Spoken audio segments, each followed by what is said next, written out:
It's alive. Okay.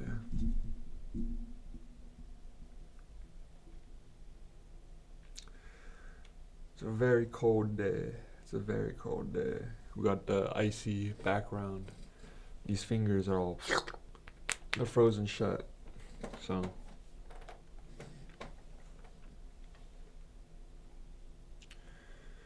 I'm gonna bust out the Christmas jazz. Okay, it's gonna be a low-key day. We're gonna get into some demo shit. I'm thinking of working on the song jungle song. I don't know if I should call it jungle song or jungle jam. See, on some level, you might think that jungle jam might be the way to go because it's alliterated. But then on another level, I think jungle song kind of has a different, kind of sounds a little, I don't know what it is. It just sounds a little bit better to my ear. Jungle song. The alliteration might make it a little too goofy. A little too goofy. I don't know if y'all are feeling what I'm saying.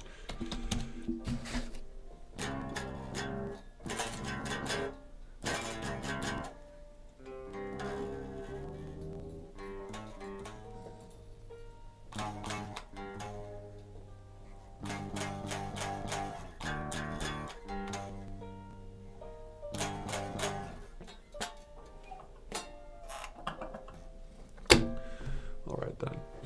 Let's get into the spooter walk. Speeder, spider, speeder. I'm gonna start it off at 135.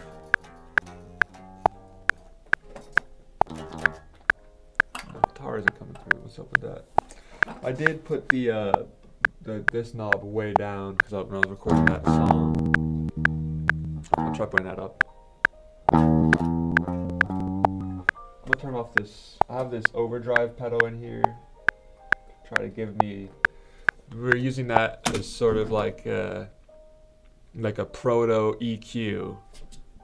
I heard that was a good idea for metal. Apparently, I don't know about that one. I think it might just sound better direct to the thing, but whatever.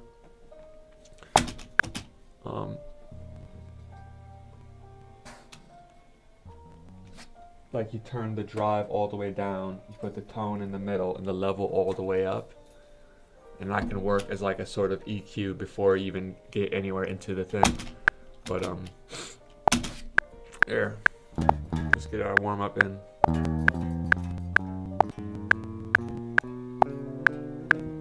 Actually, you know what? I'm gonna go counterintuitive. Instead of speeding up, I'm gonna go really slow. I'm gonna go down to 80 and just do it like really carefully.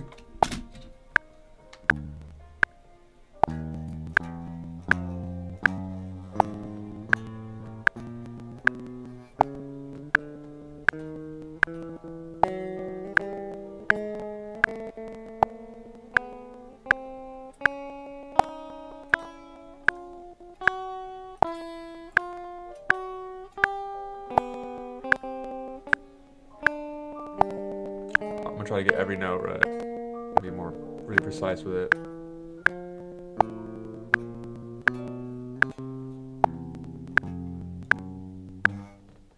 Well, failed with that.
And so I think what I'm gonna cut out of my practice, at least for the next couple weeks, is the little fuck around jam tracks I'm making. And instead I'm gonna, for each scale, go through all of the intervals, like the thirds, fourths, fifths, sixths, and sevenths, and then do all the triads in each of the scale. And then I'm gonna go right into trying to record my demos.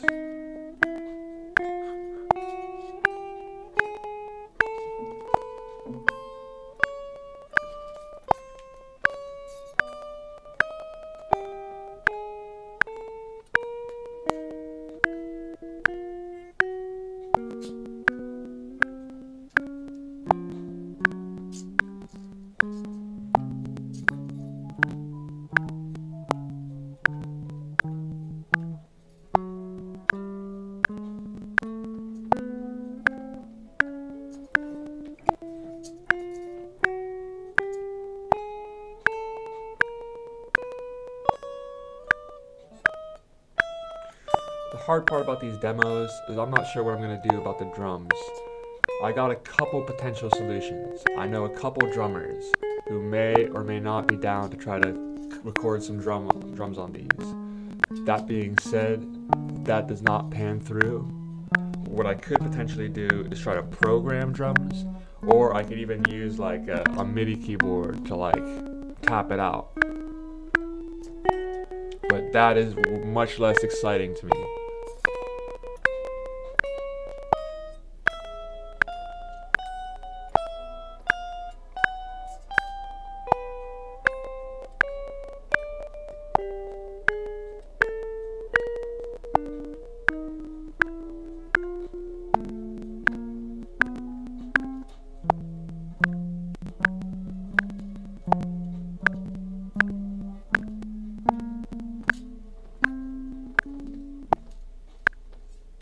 Alright, let's bring this up to 100. Let me just go that again, because my fingers are cold as fuck. They're gonna need to warm up. So let's just do this real carefully.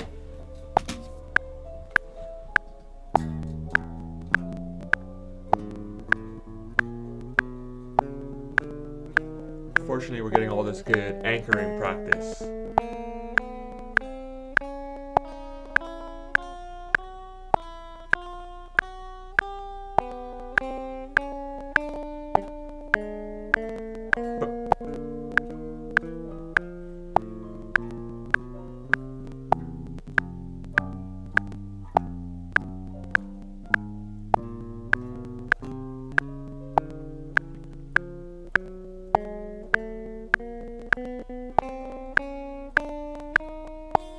It's so cold out here that literally branches of trees are falling off.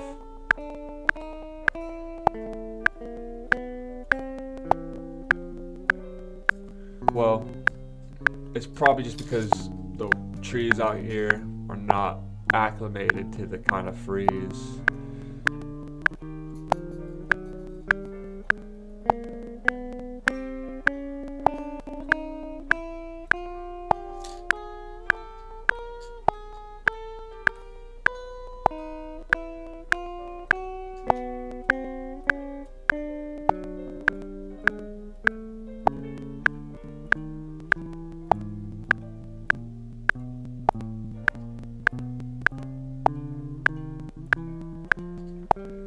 Can you imagine what it would be like to be one of these Inuits? I think I said this the other day.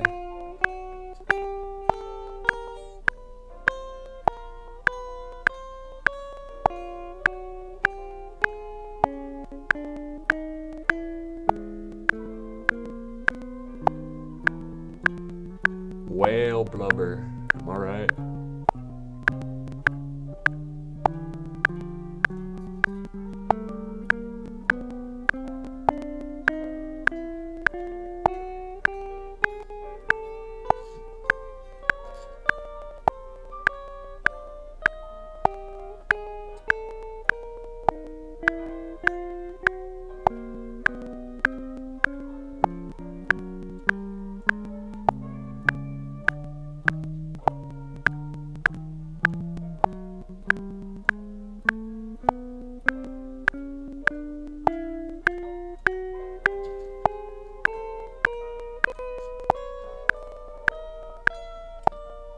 feel like the higher up, you gotta kind of anchor it slightly differently. Like you gotta pull your fingers up at like a weird angle for some reason. You got less space.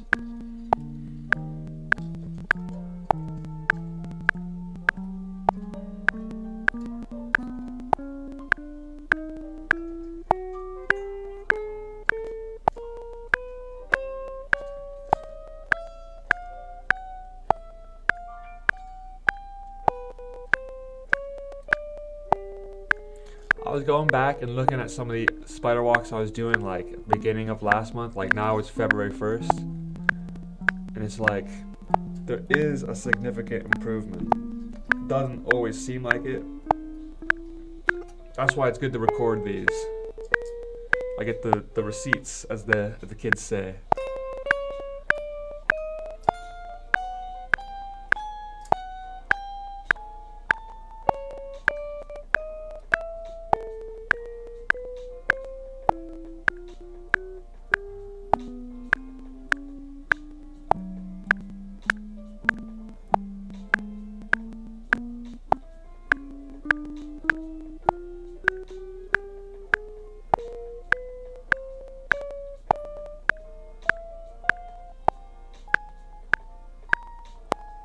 I'm going all the way up, I guess.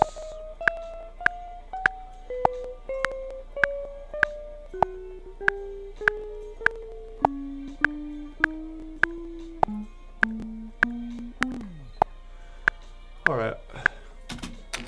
Let's try 120, which is the default start. And since we just built up to it, maybe we'll be able to do it really good. Is this really jazz? What is this? I guess it is.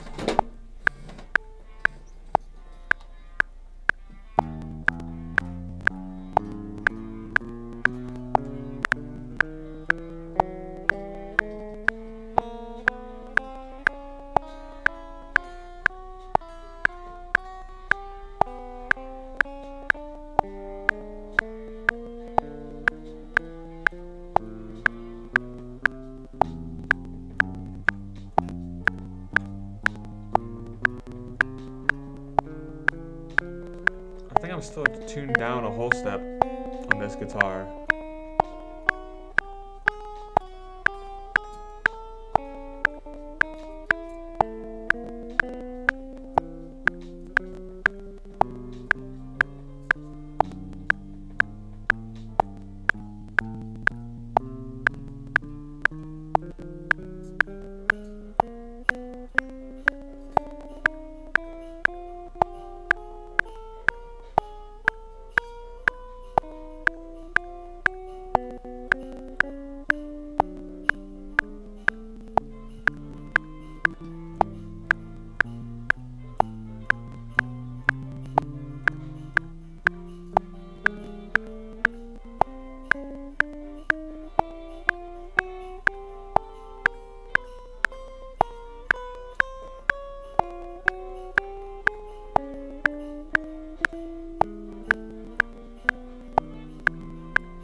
We're getting up to the 12 now.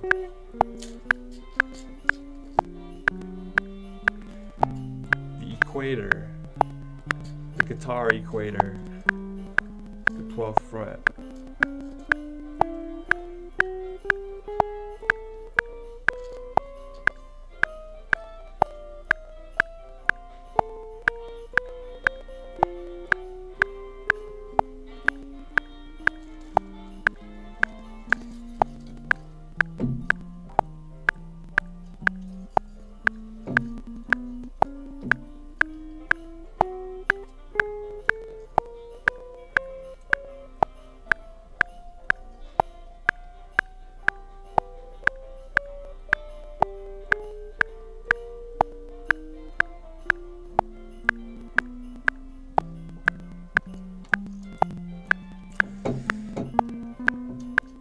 I did end up seeing that show yesterday.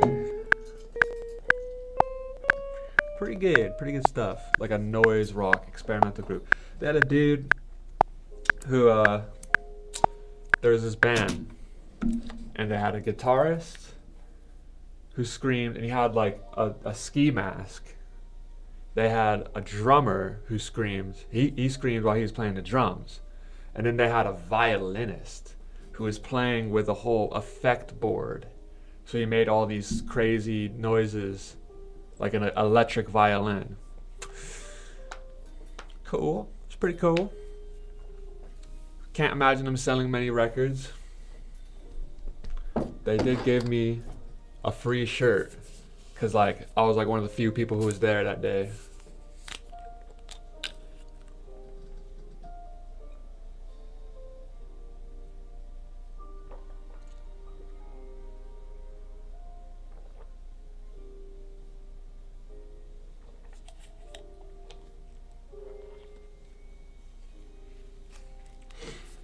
Maybe I'll share a bill.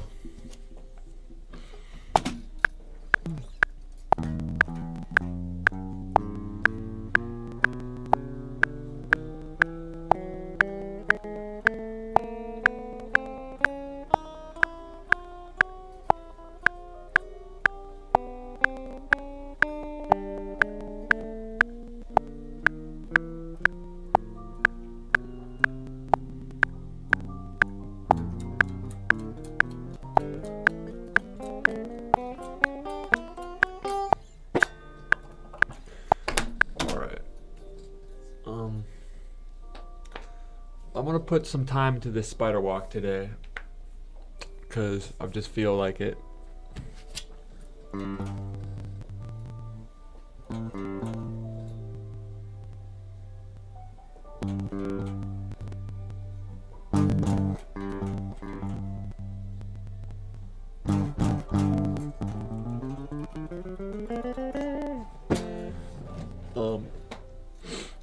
So yeah, I saw a video.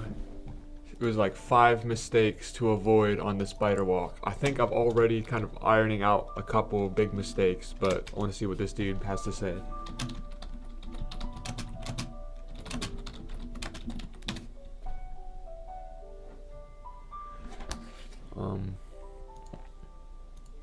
I think the biggest one is you don't, before I watch this video, I'm gonna make some predictions. You don't wanna have the flying pinky, obviously. You wanna try to anchor your fingers. You don't wanna miss the beat, and then, I don't know. Those are my 3 things. Alright. Okay. Mistake number 1, starting low. Why is that a mistake? Alright, so he's saying, I guess he's saying that you don't want to start low, hypothetically, because if you were a beginner guitar player, you might not be able to reach. However, I am a somewhere between an intermediate and advanced guitar player. I might just be advanced. I got these dominant scales, man. Come on, dude. There's like a sharp 5th or a sharp 6th. Whoa. That's because the frets are so far apart. So the easiest way to do it is to start up higher. Now, why do we want it to be easy at first? Because the purpose of the spider walk is to build the brain-finger connection so that you can more easily control your fingers. Without a good brain-finger connection, it's going to be a lot harder to control your fingers, to get them to go where you want to go, to make chords, to play scales, to do arpeggios, to do whatever it is that you're playing. So by starting up higher, you're going to have an easier time focusing on that brain. Alright, so I've kind of, the thing is, I've already mastered the beginner spider walk, so that one doesn't apply to me. However, for this other shape I'm doing, like this metal stretchy shape, I already internalized that lesson because I am starting high and like working lower. So, alright, I guess I kind of already, in some way I already knew that one. Playing too fast. Mistake number 2 is playing too fast. So that's another one. We just were playing really slow. Alright, mistake number 3, using 3 fingers. Alright, See, now this is one I used to do when I was in high school. Like, and I stopped doing the fucking spider walk for years and years and years. But I remember I used to go, like I would move my third finger over as opposed to using my pinky. That defeats the whole purpose of the exercise. Like, Now, mistake number 3 is as you're doing the spider walk. I'll just do one finger.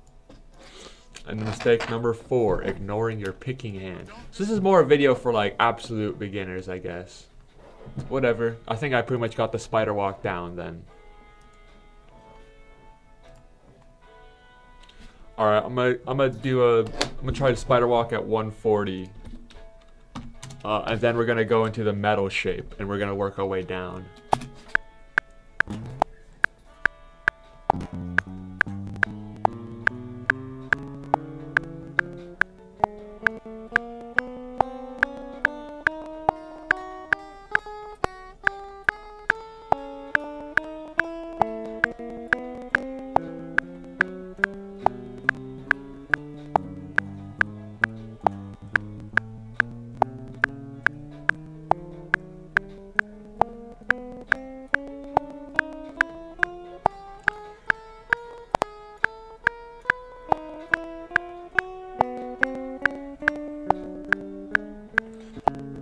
I don't give a fuck. I like the spider walk. That's a good, like, what would you call that? Like a palate cleanser.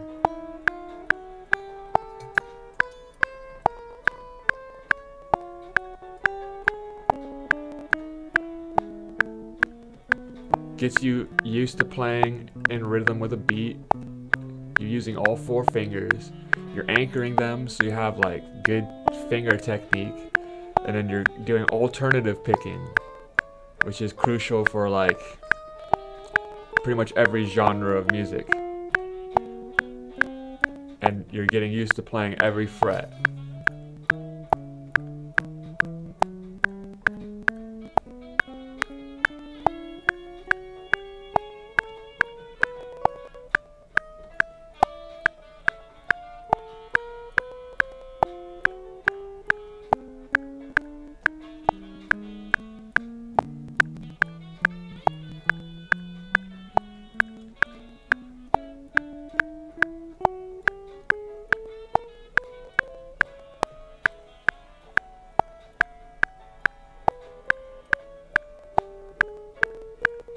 I figure every fucking instrument has like a spider walk equivalent.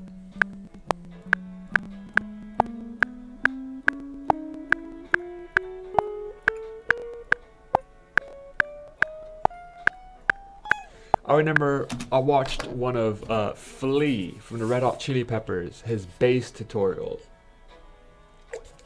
And he was explaining how he just started coming up with bass exercises. This is not a good, but he'd be like, when he started practicing slapping, he would just go hit slap and then do the thing, boom, bing, boom, bing, boom, bing, boom, bing, like all the way up.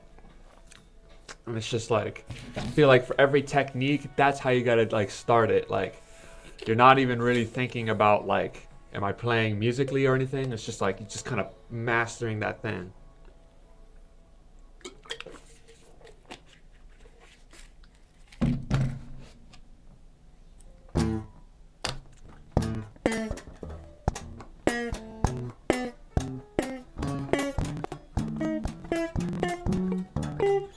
And that's why Flea is such a good slap basser, because he's just like really focused on that slap technique.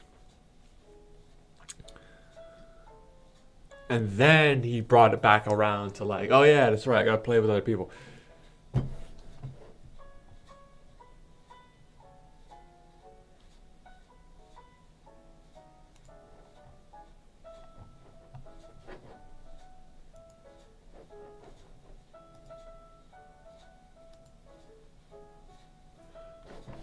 That's right, scales. Alright. Let's do the alternatives spider walk, and then we're gonna go into the metal shape.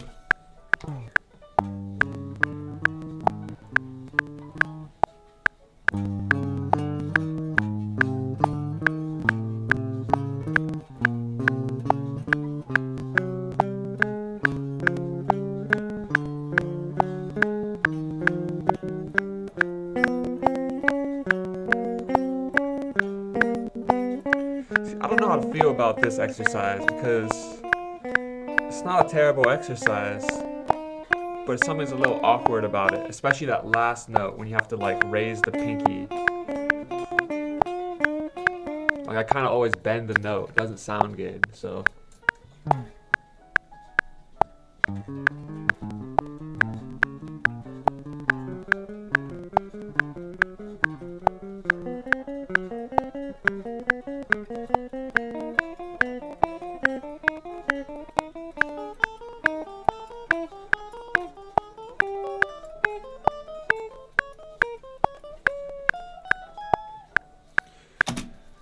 I'm not into that one. It's kind of got an interesting sort of thing going for it, but definitely not that into it.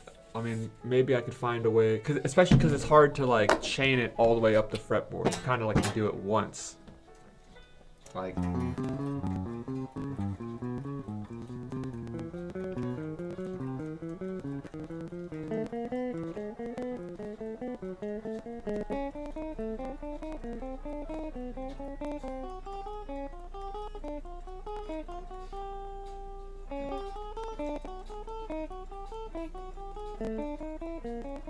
Like it doesn't really work well when you like go down.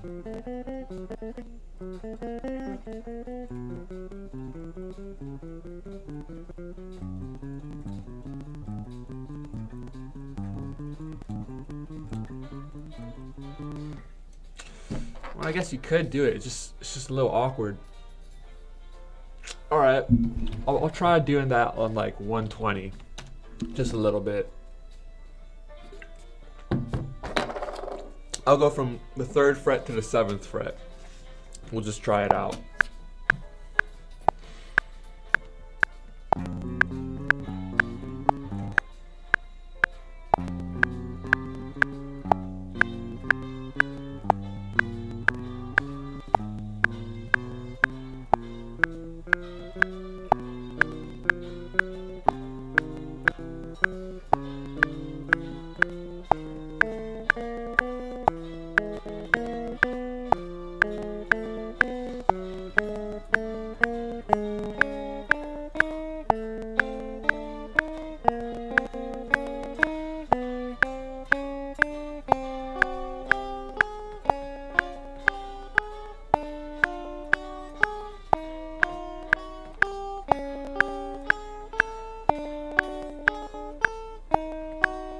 Go back down. You see what I mean? It's kind of awkward.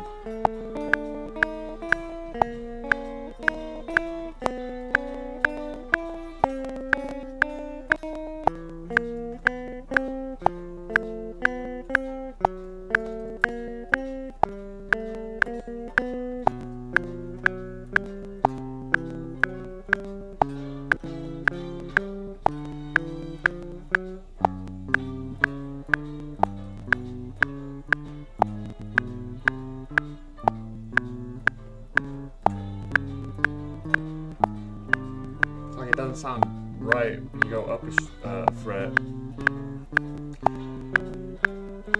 Even more so than the regular spider walk. Which means perhaps it might be good to practice it.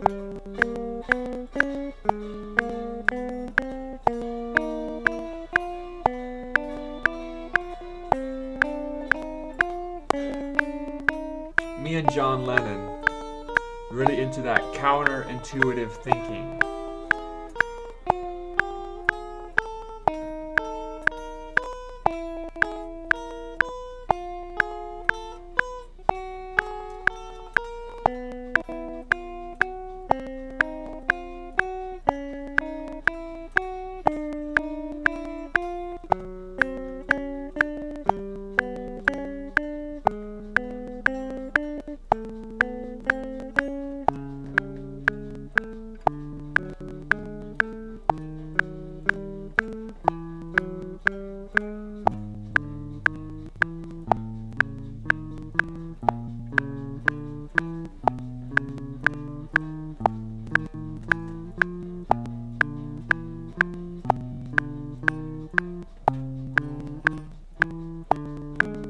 Imagine being the Beatles.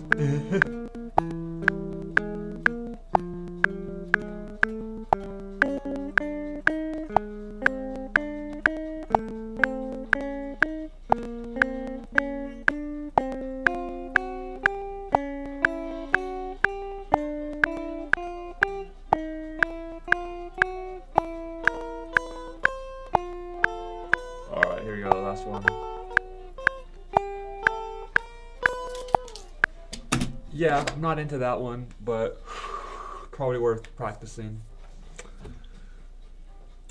It's kind of cold. I'll put this lamp on, point it my way. Maybe I'll get some heat.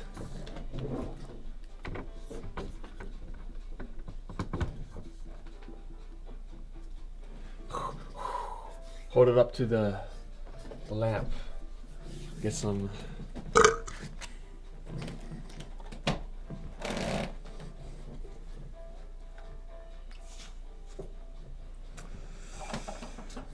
Now it looks like I'm being interrogated.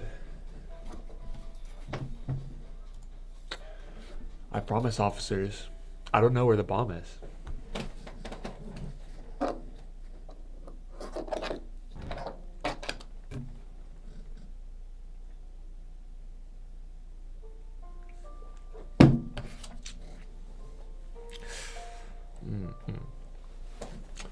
One is on 32nd.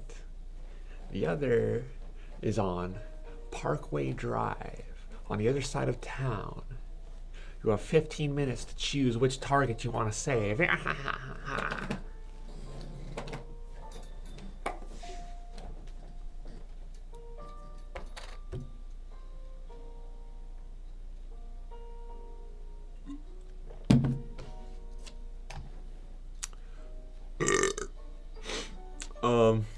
Metal shape.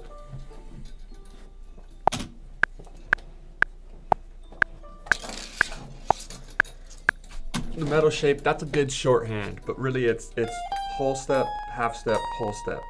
And then after that we're gonna do whole step, whole step, whole step. So to reiterate, spider walk, all four fingers. Half step, or I guess spider walk you can think of as half step, half step, half step. And then this alternative spider walk is like, it's like a string hopping thing.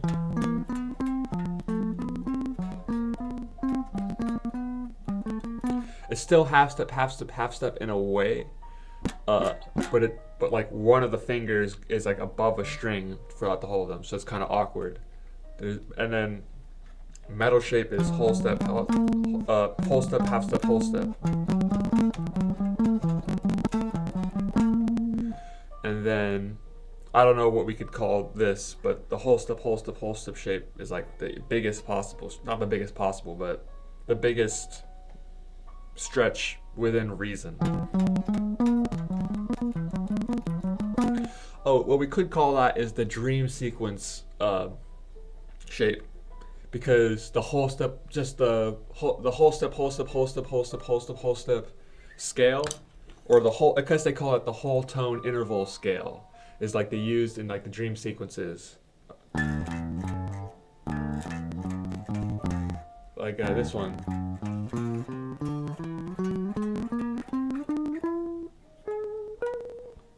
So you call the whole step, whole step, whole step shape the dream sequence shape. That makes sense. That's good shorthand.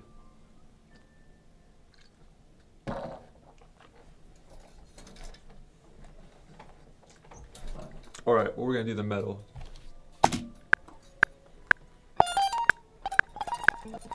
And it's because the metal shape, because they use these 4-note per string shapes and all these metal shredding. It's like.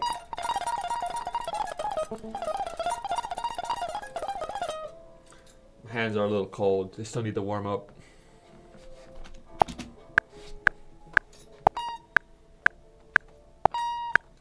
Alrighty.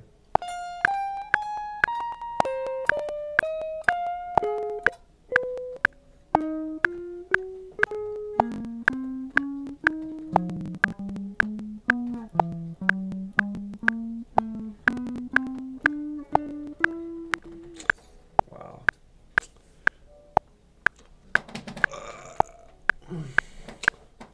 Man, just looking at these icy trees. Something about the cold. Something romantic about it.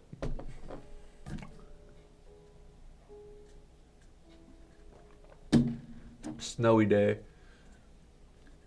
I'm trying to move up to like Idaho, northern Idaho, or Montana, or something like that, where you get snowed in for like a long time. And you get to curl up by the fire.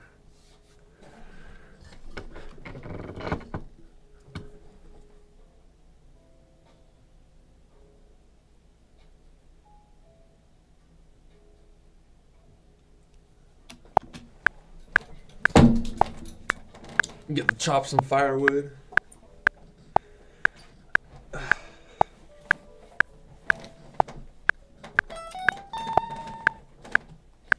Alrighty, let's do this. Let's do this metal shape. I feel like the colder it is, the less my hand wants to stretch, but we're gonna do it.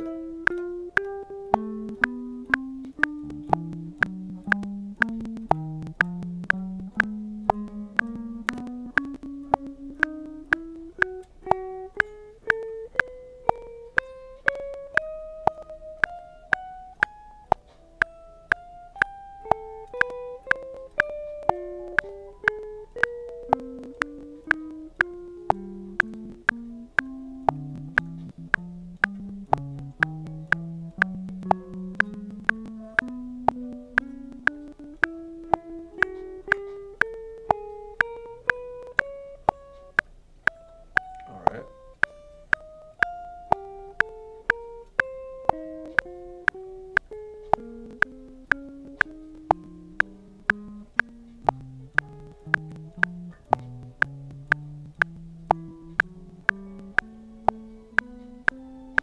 I've been like learning how to relax while I'm doing this because you want to like put as much pressure in as possible because it's a real stretch.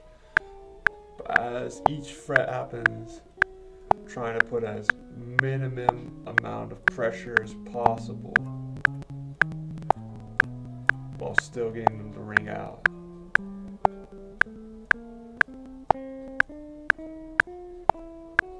Pinky is starting to hurt.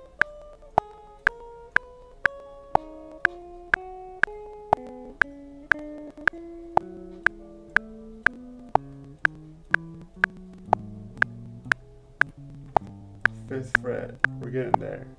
Fourth fret is usually where it falls apart.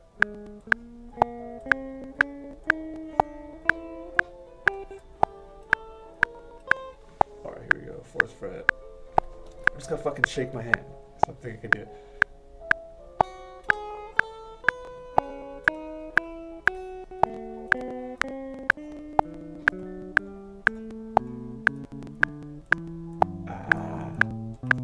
That hurts bad. Like, that's just a big stretch. You can't really change how big a stretch that is. But I think I'm definitely being able to do it smoother. I'm gonna try the third fret. Or I'll try going, see, I was going down the fourth fret. I'm gonna try going up the fourth fret, see how that goes. Oops.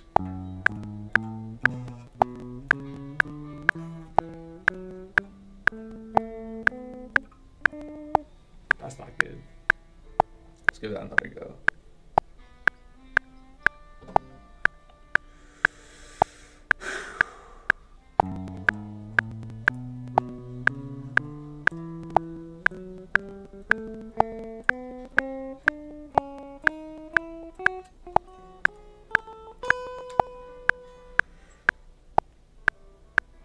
Man, that's tough, dude. It is really tough because you have to try to, for this exercise, you have to maintain these anchoring. And so for me to like be able to hold my pinky here and then also go to the next string, that's a big stretch.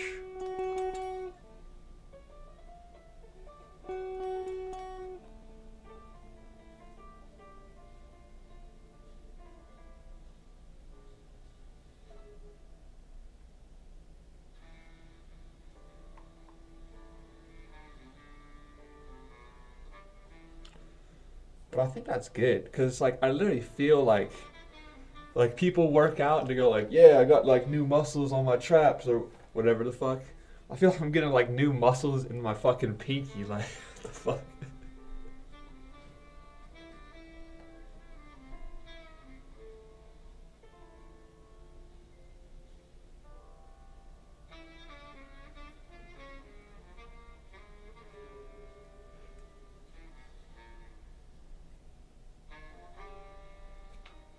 All right, I'm gonna try that. Starting from the 5th fret.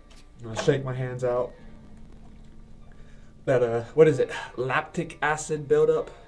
Is that what it is? All right, we'll start from the 5th and try to see how low we can go.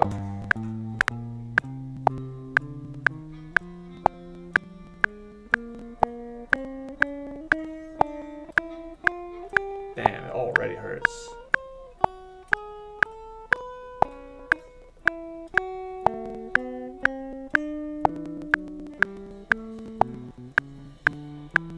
All right, 4th fret, 3rd fret. Ah.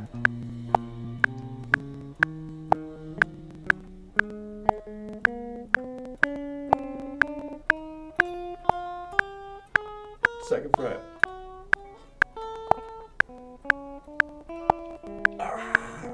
That is a big, big stretch. I can barely do that shit.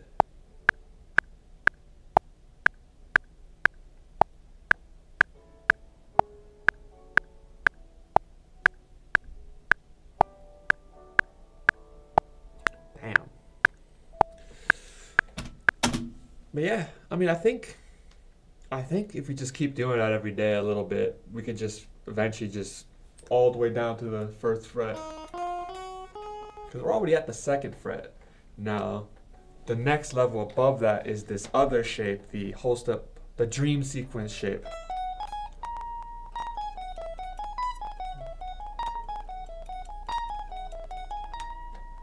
So now let's try to do that and see how low we can go. I think yesterday we could only even really get to the 10th fret with that.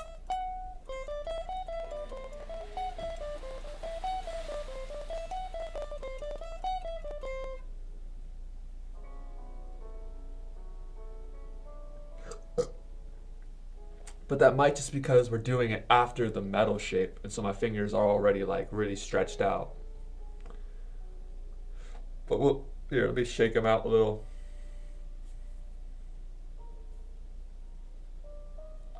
Yeah, so my left hand is burning, but my right hand is cold. Like my fingering hand, no innuendo intended, is like fucking literally burning right now, but my picking hand is like still ice cold. That's because that's what the stretching does.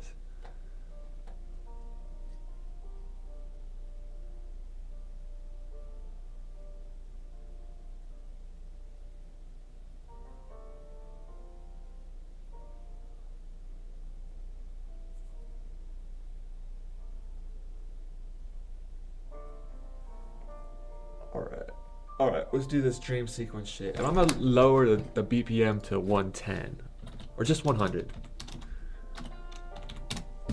So I can try to be real careful with this. And where do you want to start? I'm gonna start on the 15th fret.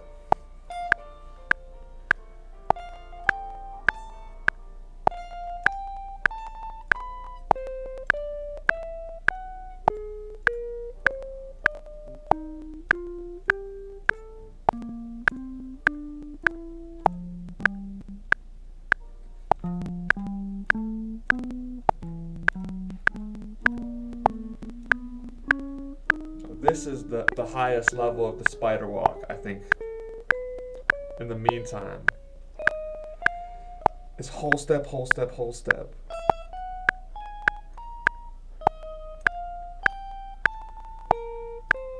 While anchoring your fingers the whole time and just trying to go from the top and like lowering it to see how far you can stretch. That is basically about as difficult as you can make this spider walk kind of exercise.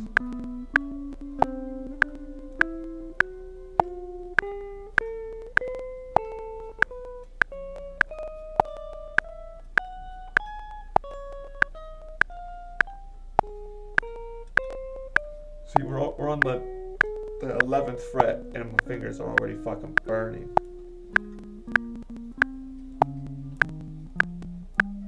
Tenth fret. I'm gonna push beyond my limits. I'm going further than I've ever gone before. Like Goku when we reach Super Saiyan 3. 9th fret.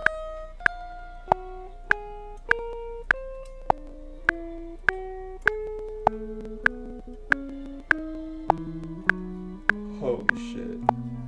That hurts real bad.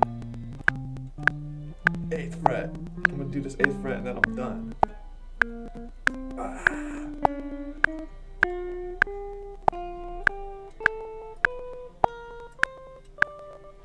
I even cheated on that 8th fret too. Like I was lifting my fingers. Damn.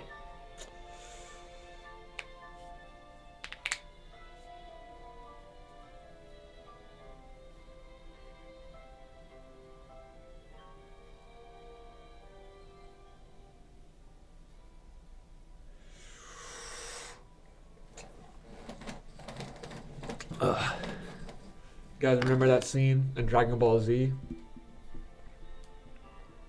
It's like, this is a Super Saiyan. And then this is a Super Saiyan. This is a Saiyan that has ascended beyond a Saiyan, otherwise known as Super Saiyan 2.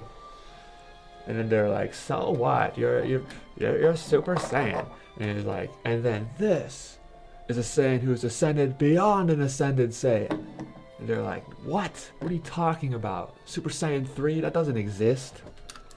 And then he literally went, ah, for like 15 minutes. Ah, ah. And the whole fucking world was shaking. And people in like fucking cities over were like, Goku, what are you doing? Don't do it. You can't ascend beyond an ascended Saiyan. And he's like, ah, ah. And then people were like, buildings are falling over. Ah, ah.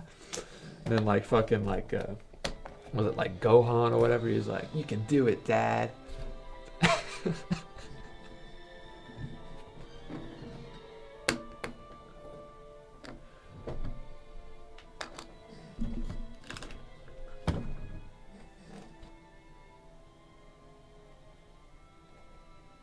The whole planet was just was shaking as Goku went into his Super Saiyan 3.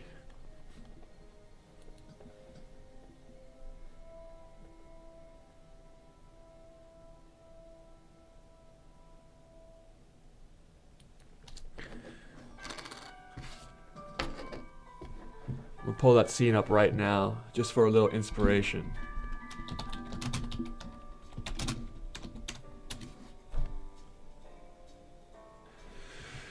If you ever think that the odds are stacked against you, just remember what Goku had to go through. What you're seeing now is my normal state. What you're seeing now is my normal state. This is a Super Saiyan. And this is what is known as a Super Saiyan that has ascended past a Super Saiyan. Or you could just call this a Super Saiyan 2. Oh. What's a useless transformation? You've changed your hair, so what? Babidi and Boo. Remember these guys? Has he really found a way? Piccolo. Has he really found a way to ascend beyond an ascended Saiyan? To surpass an ascended Saiyan? Is that possible?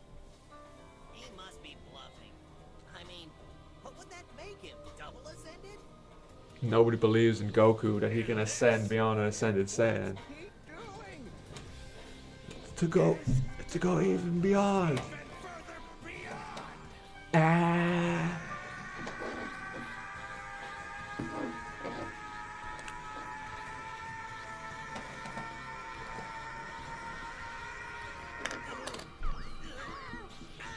Ah.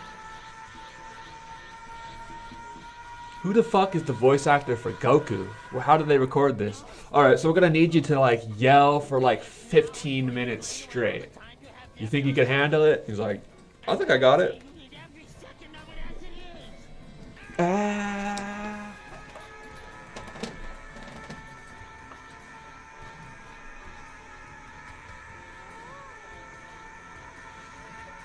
Ooh.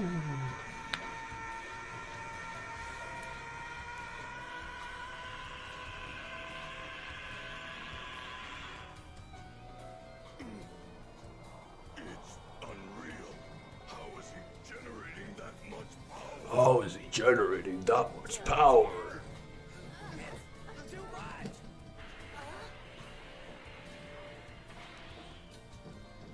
What's going on? Goten's dad is putting out even more energy than before. I should go. I don't want to get yelled at again. Alright, let's skip ahead. Buildings. The news. Everybody. There's panic. Everybody's. What is Goku doing? Tenshi like, what is Goku doing? He's going to be destroyed.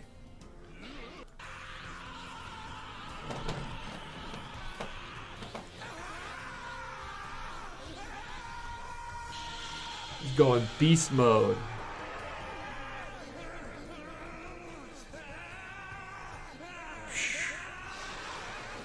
It's like returning to like his ape from a goddamn Goku.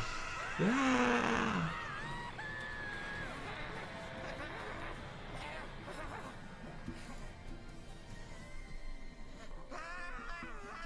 Oh shit.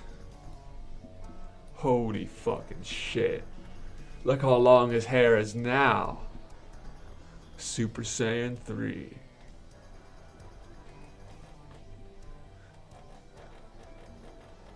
This Goku doesn't even have eyebrows. That's how serious he is.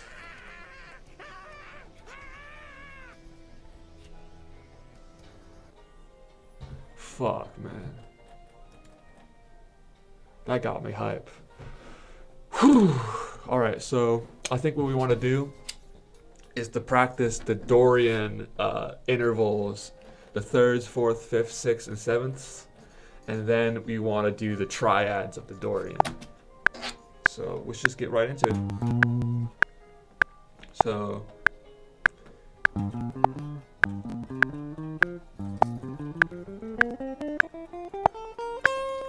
I think we're gonna do the 3-note per string shape. And let's just start with these thirds. And we'll lower the speed to 80.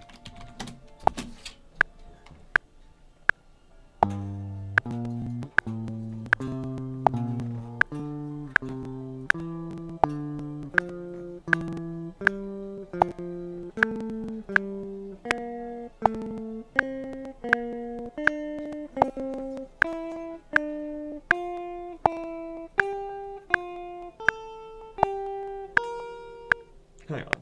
What is the one? Is this the one? So let's think about this.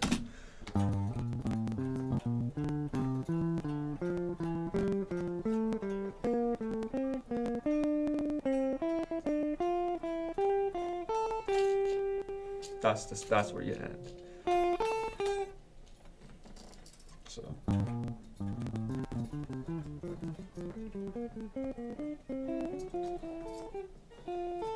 fuck.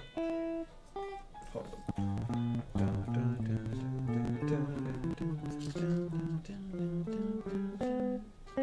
Fuck.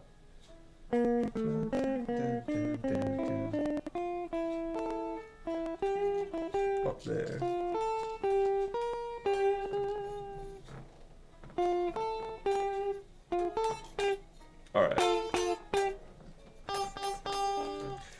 Because we're doing a 3-note per string shape, you hypothetically could just keep going up.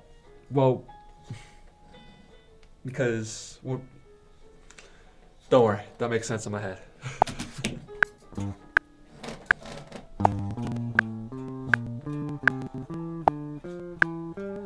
Is that right though?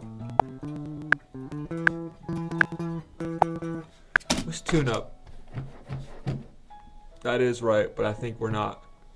There's a little detunage.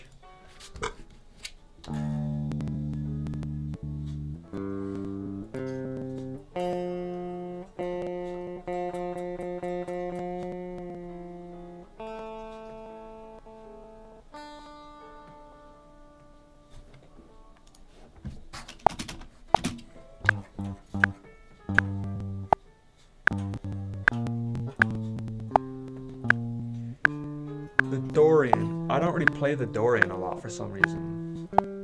It's got like a unique kind of sound to it, so maybe I should put it into my arsenal a little bit more.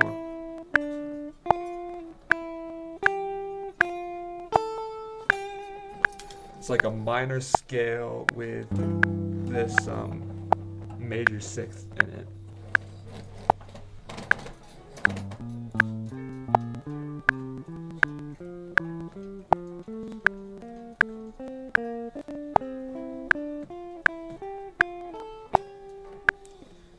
So these are the thirds.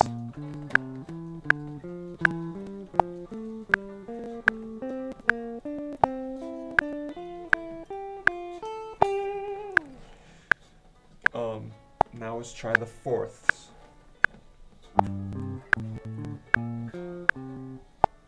Hang on.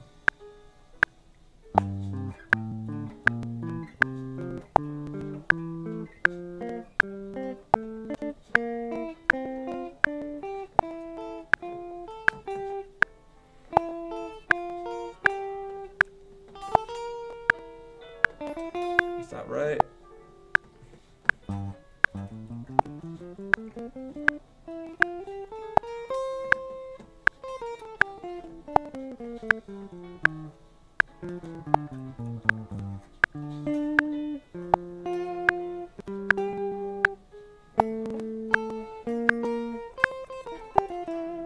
Alright, that is right. So then the fourths are something like this, or they are like this. That's interesting. So for on the third, they have an augmented fourth.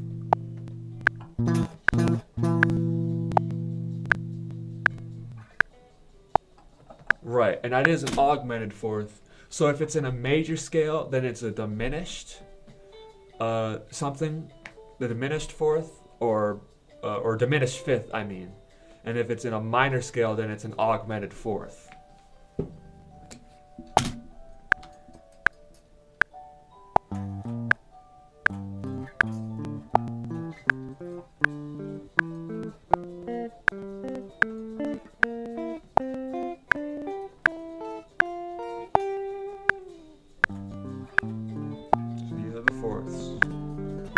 The fourths are actually pretty easy on this one,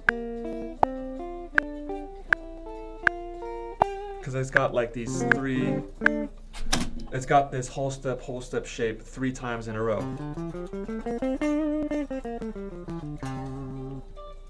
So that's like basically as easy as it can get for fourths, because the fourths are just right above each other, the perfect fourths that are.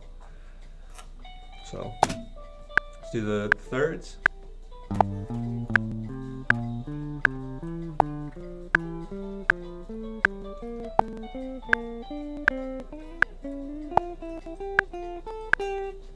Kind of flubbed it a little at the end, but okay, let's do fourths.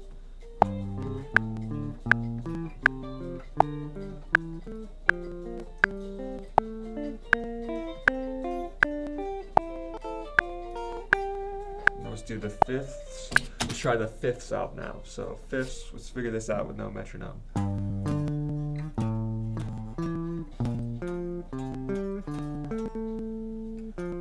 Fuck, okay.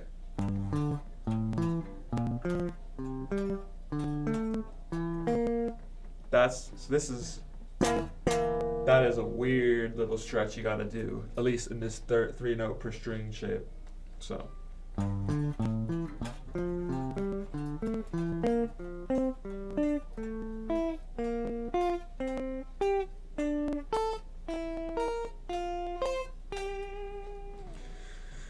Alright, so fifths are like this. So you got this one that's like a crazy stretch in the middle of it, just because sheer circumstances, there's this really massive stretch randomly, but the rest of it is pretty easy, so let's just go through it.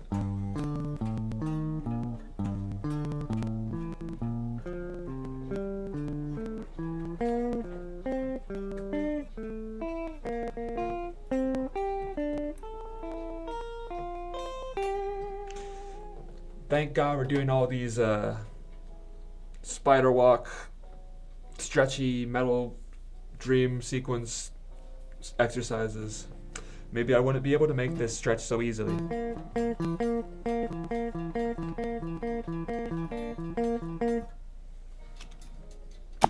Alright, let's do the metronome.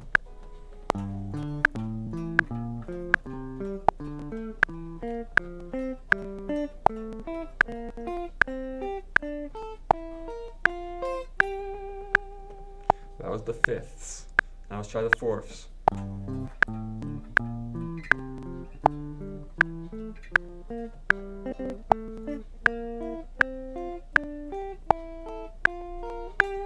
Now back to thirds. Hold up.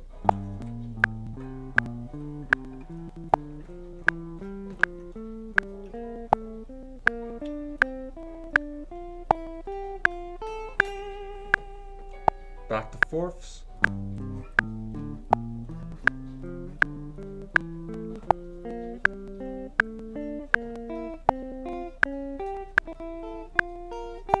flubbed that at the end. Just this one note. Alright, let's try fifths.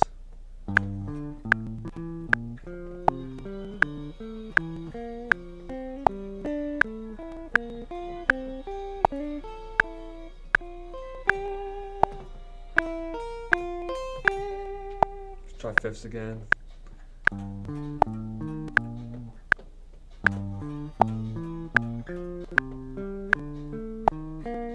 See, the thing is that sometimes the Dorian is really easy to mix up with the natural minor, the Aeolian, because they're very, very similar scales opposed for one note, essentially. But let's do the fifth again.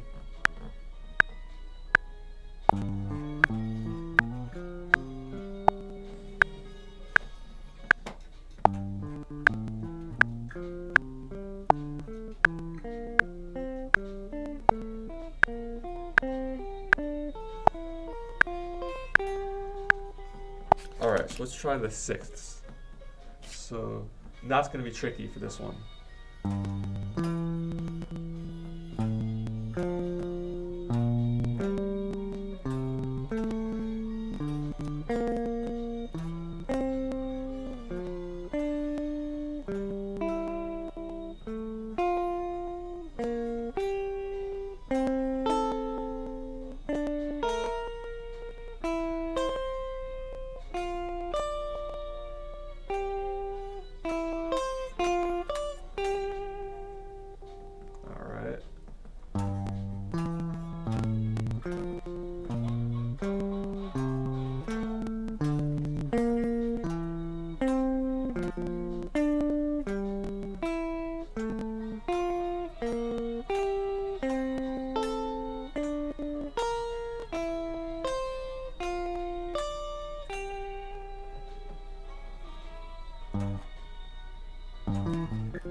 Alright, let's try with the metronome. The sixths.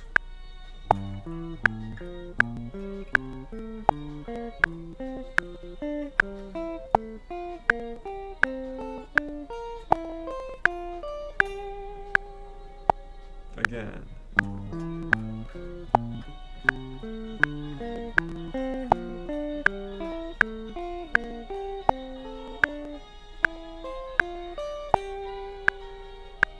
That was a little sloppy. Let's try that one more time.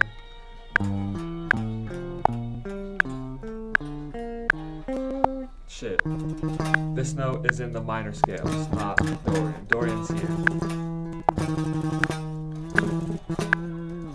Alright, let's try it again.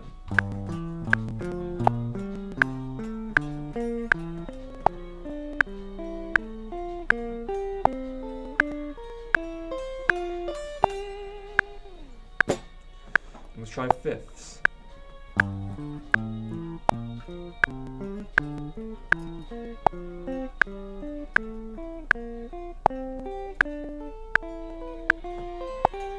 Fourths.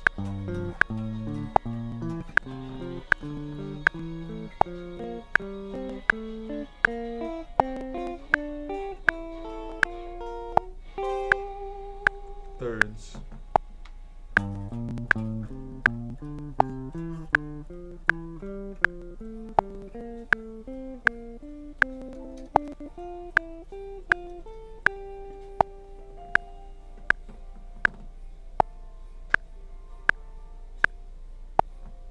Fourths again.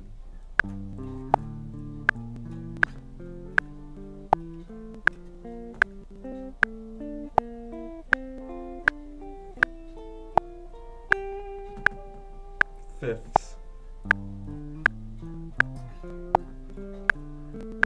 Hang on. Fuck that up.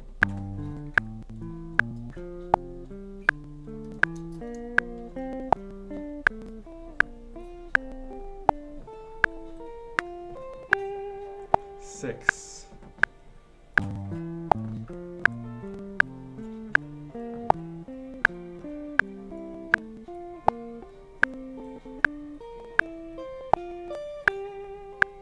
Now this is gonna be the hardest one, is the sevenths.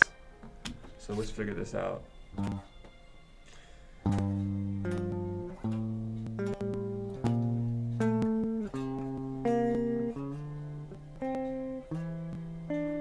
Honestly, the sevenths are not as hard as I thought they would be on this. What's gonna be hard is that when we get up here though. So watch this. I'm gonna have to go way the fuck up.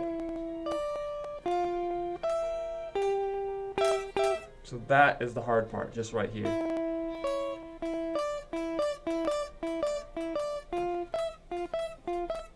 Because that's a big stretch. What is this? 1, 2, 3, 4, 5. That is a 5-note stretch. So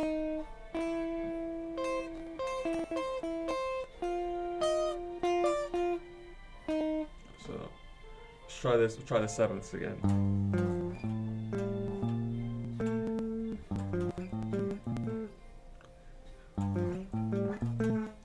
That sounds cool.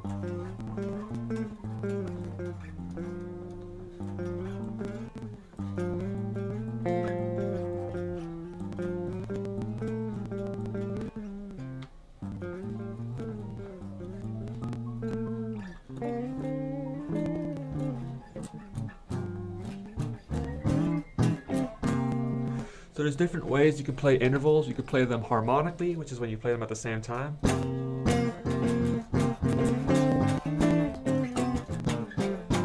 Or you could play them melodically, which is when you play them in sequence.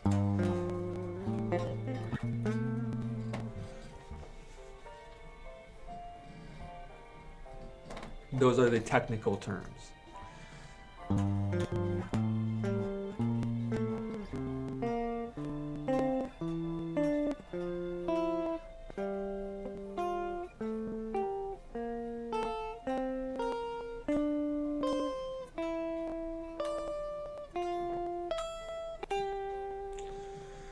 Alright, let's practice the sevenths again. Bum, bum.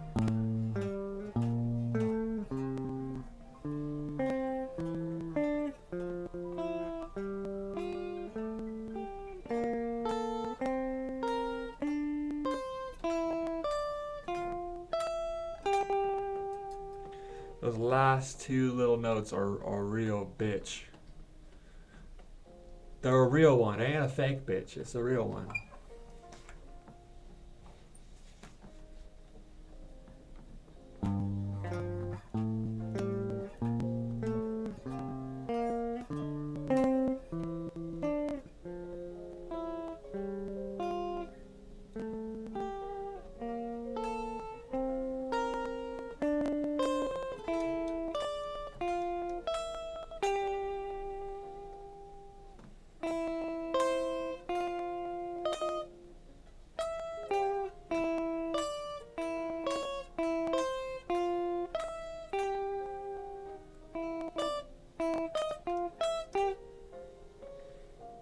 Alright, let's play with the metronome.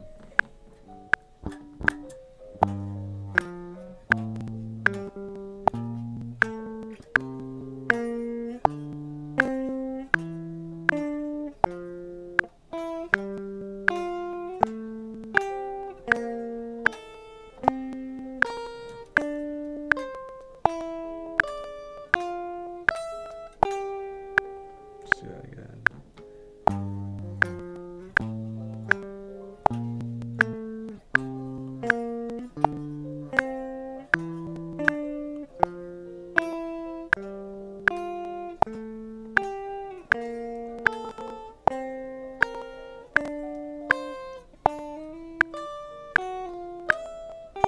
Fuck that at the end.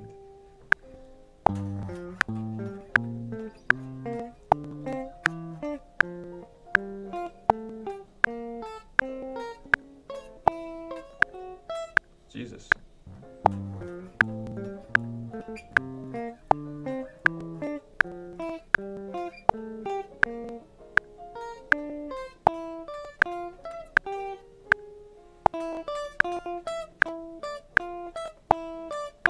This is the hard part.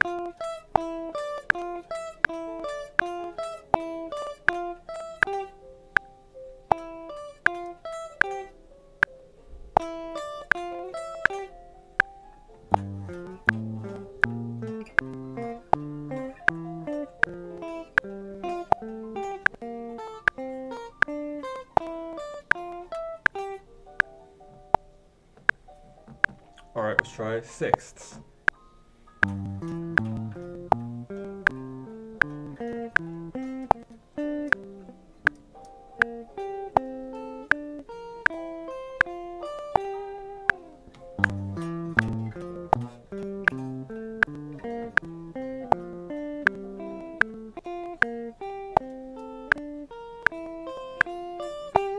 Fifths.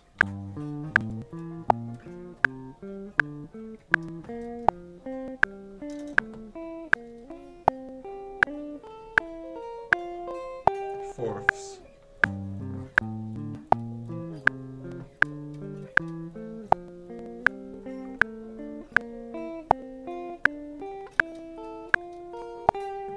Thirds.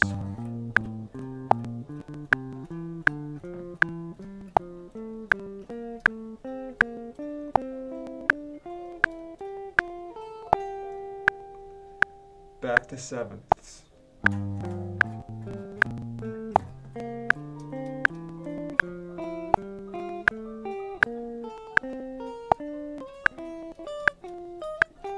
Jesus.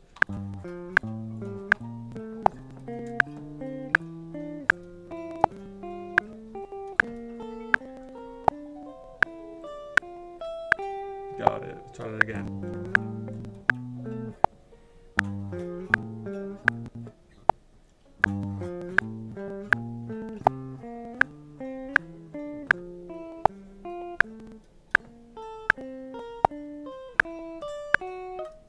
Yikes.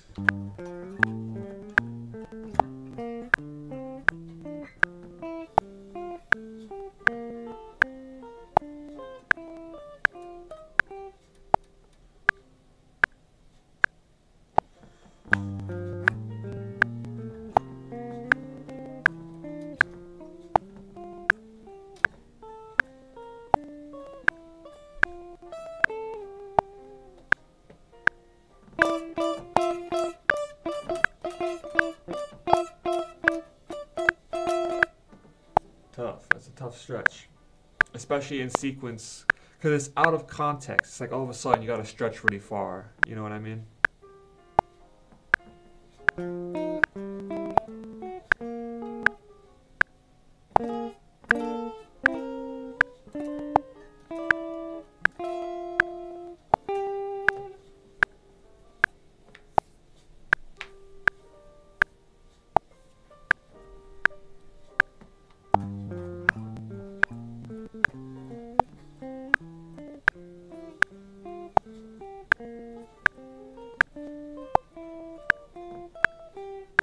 Nailed it.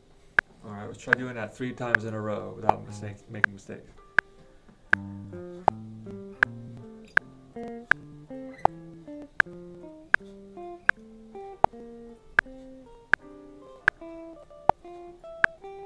Two. Alright.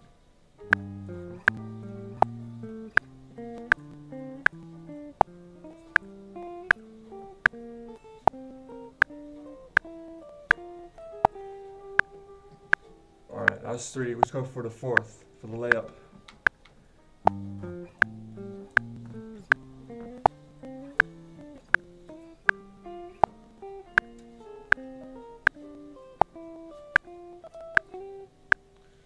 Let's try 5 in a row, fuck it.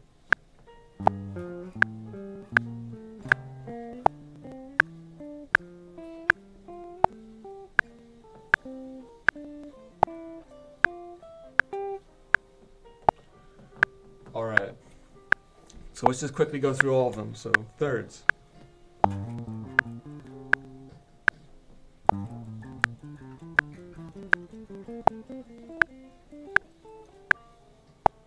All right, go a little slower than that, but.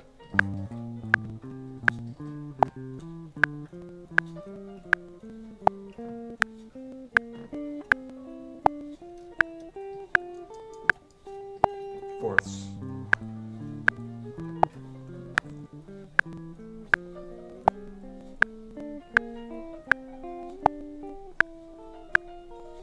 Fifths.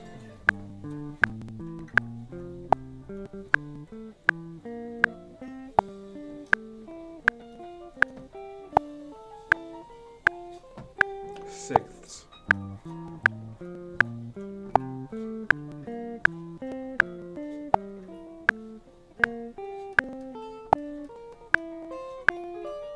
And sevenths, the hard one.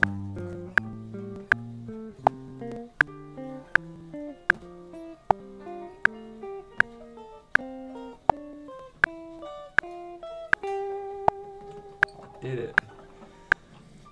What can I say? I'm really, really good at guitar. I can do these basic exercises very well. I don't know if that's a basic exercise. That's probably more of like an intermediate exercise.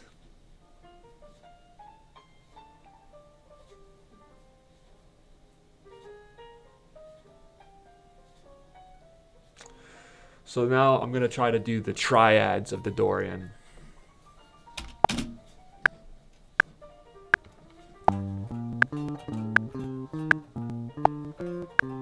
Hold up. That is not in the Dorian. That is the minor scale.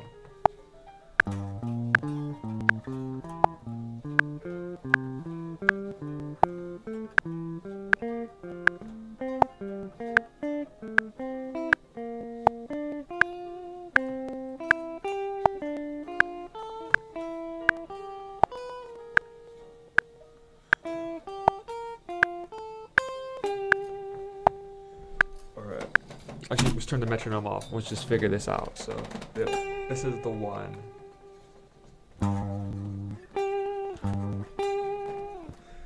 So then, minor. That's also minor. Major. That's also major. Minor, and then the fifth is the natural minor, actually. Well, no, not like that. I'm conflating two terms. Not the natural minor of the scale, but the fifth, the scale that corresponds with the fifth note is the natural minor scale, the Aeolian. All right. And then the sixth, which is interesting because the sixth is the weird note of the scale of the Dorian. The sixth is what gives it like the Dorian sound. The sixth corresponds with the diminished Locrian.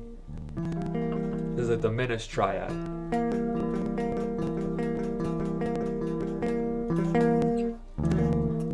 Or is it augmented since it's a minor scale? Is that how it works? Let me double check that. Minor augmented chord. Is that how it works?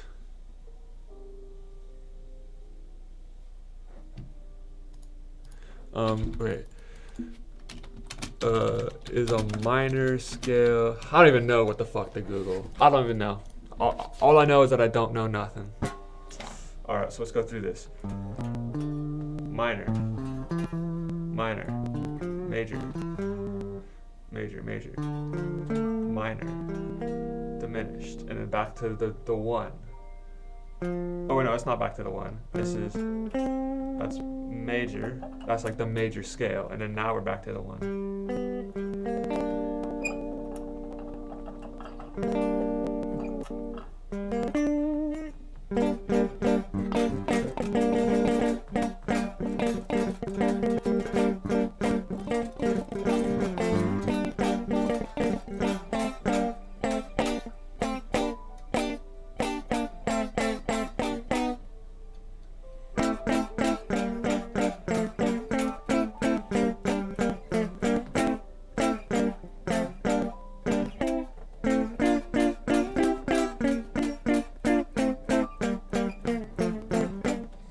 So I gotta take a pee break because I got some good information. But essentially, in the same way that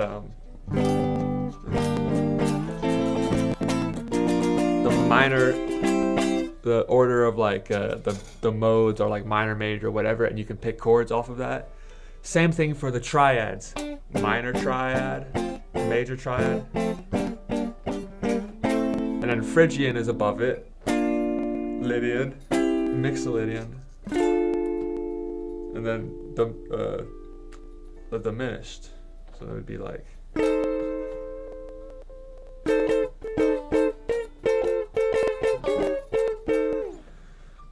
So triads are pretty fucking high level, or it's not high level, but if you could incorporate them well, it's sort of like how the pentatonic is like the root for like everything. The triads are pretty crucial. I can brush up. That's why I think all these interval training and these triad stuff is pretty good for what I'm trying to do. That's kind of like one of those basic skills that I don't have on lock. I kind of can pull them up. Like, oh yeah, that's a triad. But I gotta get these on lock. All right, I gotta hit the restroom.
Okay.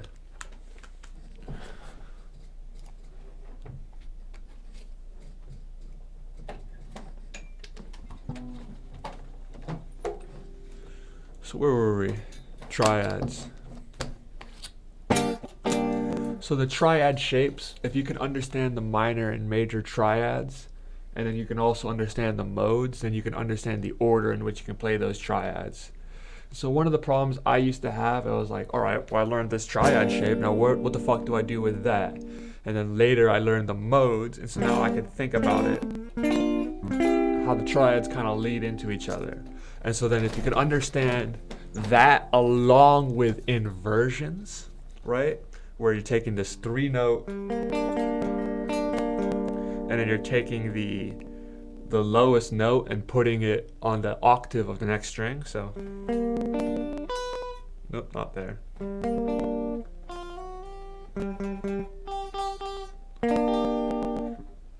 So look, that's an inversion, right? So you're taking, this is a that's a C. This is a E, or no, so that's A, C, E.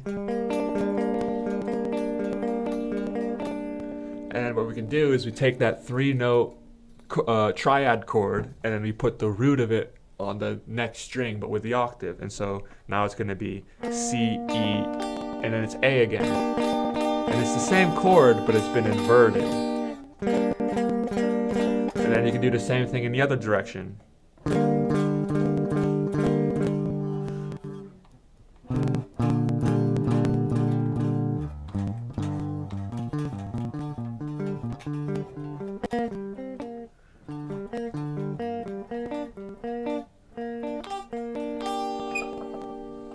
And then you can combine that with the modal idea, and so then you can go like.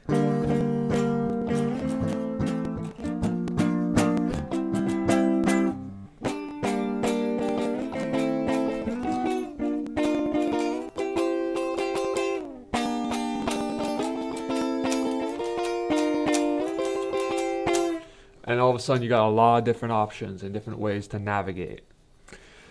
And so we were just going through the triads of the Dorian. So let's just return to that real quick, because that's pretty important.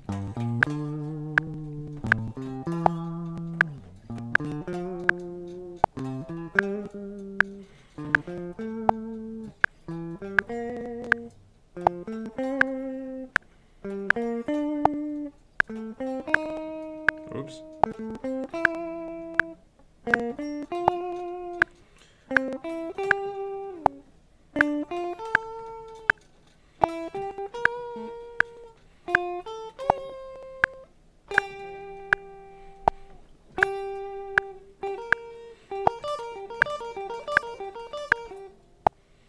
So we could do shit like this once we get that done, like.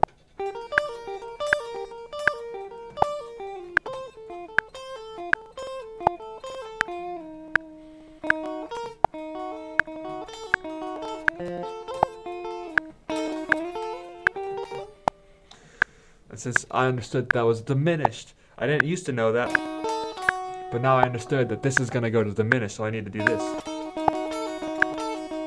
To major.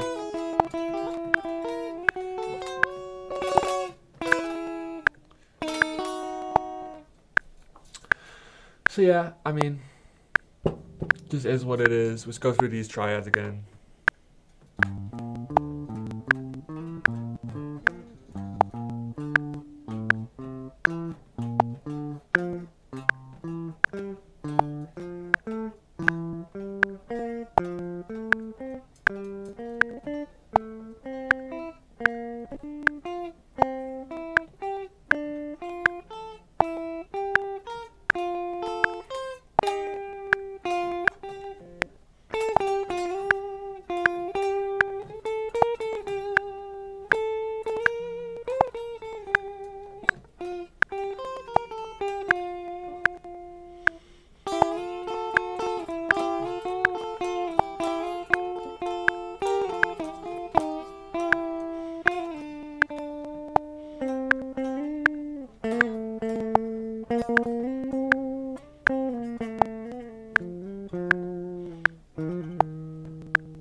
Yeah, I mean, I guess that's Dorian.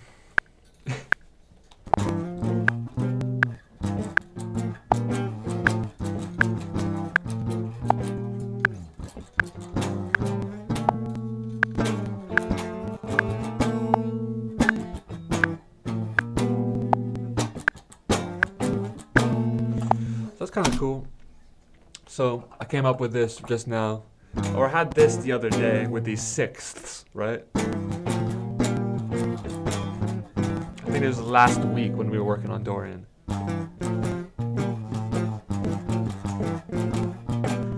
And then what I can do is now I also throw in these sevenths as well afterwards.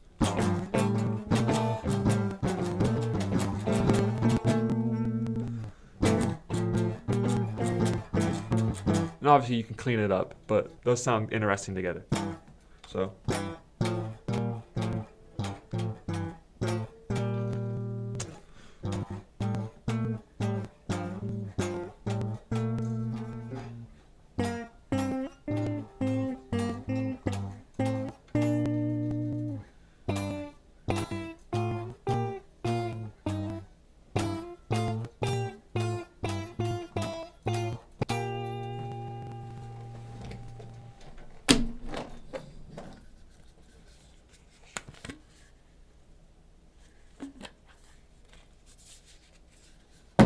So that's kind of cool.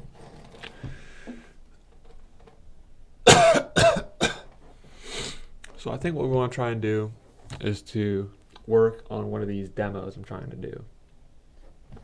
I think that's enough scale practice and stuff like that. I think we got to add, so that all seems pretty good. That's a pretty good routine. We did.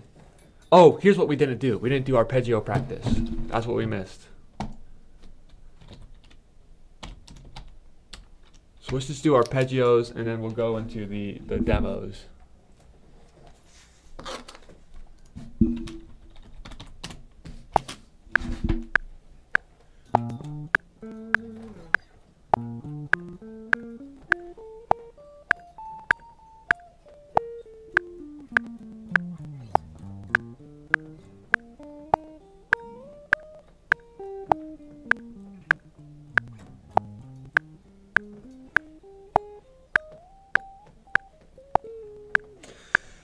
I always fuck up at this B flat because I know it's in between the dots, but I always go to the 16 and it's at the 18. I always go to A flat instead of B flat. All right, let's try this over. We'll try 90 and we'll just try to do this carefully.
Down to E. I did the high E instead of the low E.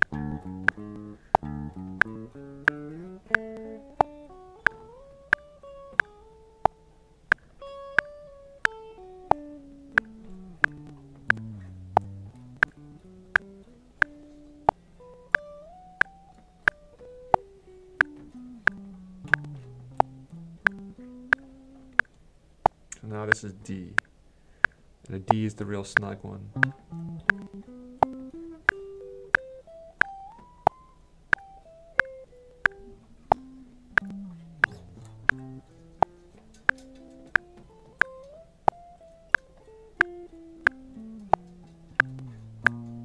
back to C. So there's what I've noticed. The two areas I fuck up the most is the B flat and then also the G flat and both G flat and G. G flat and G I fuck up, like, cause we're usually way up here and then we have to go all the way back down to the G area, like the second and third frets. So that usually fucks me up pretty bad. But that was probably one of the smoothest circles of fifths we've done so far. So get yourself a pat on the back.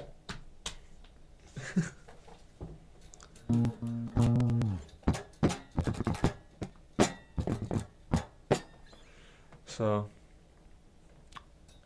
I'm gonna drop it by just 5 BPM. I'm gonna do 85 and just try to like eke out a little bit better. And real quickly, I'm gonna do the minor arpeggio shape just to see if I got it with no metronome.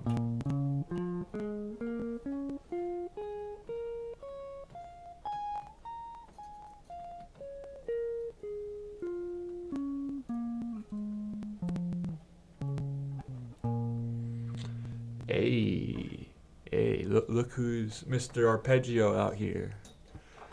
Alrighty, let's do the major 7th arpeggio again with the metronome.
Back to C. We'll try looping around again.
Getting pretty good with it. Definitely some little flubby areas. That was actually pretty good. I'd be down to give it a couple go. I don't know if that's really what I want to spend my time on right this second, but it seems like we're playing it pretty well, so it's probably good to practice it right now.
Oh, fuck up the easiest one.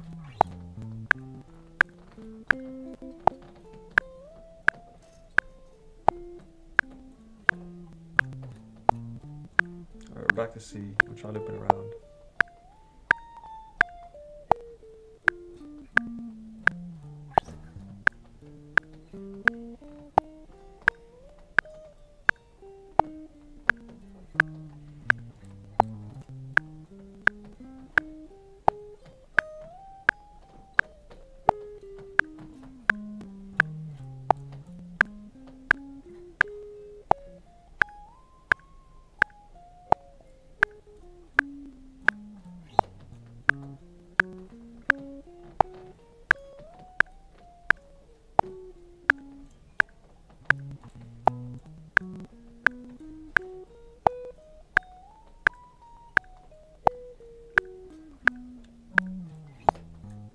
I notice whenever I loop, I get ridiculously lost.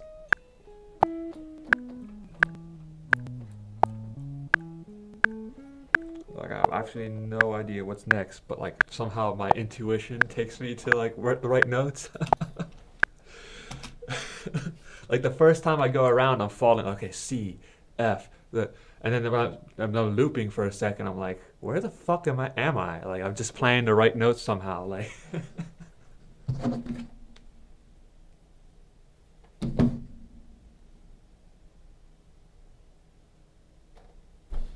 And that's probably how you want to be with it. Alright, I'm going to practice the minor arpeggio, just in the C. I'm not going to be looping it or going to like the circle of fifths or anything with it yet.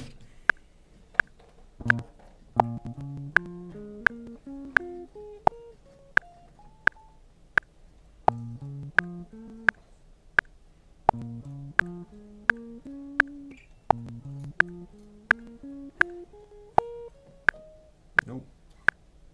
Alright, hold up. Stop the metronome for a second.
That's kind of cool. I just picked out some notes from the arpeggio, like kind of got like a jazzy kind of or almost like a funky. I don't even know what you'd call it.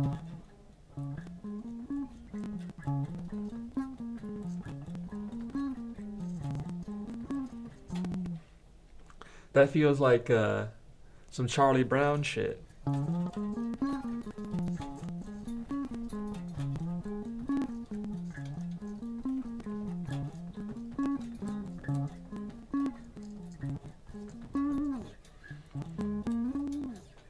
Alright. This minor arpeggio. Let's do this slowly.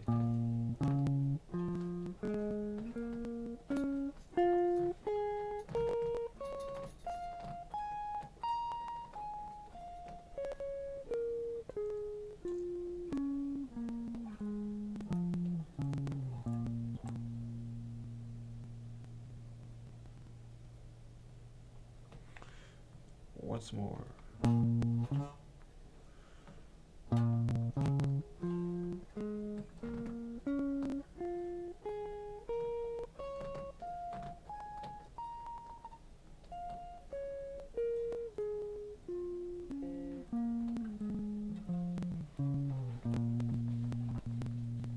All right, now with the metronome. Let's get this in time.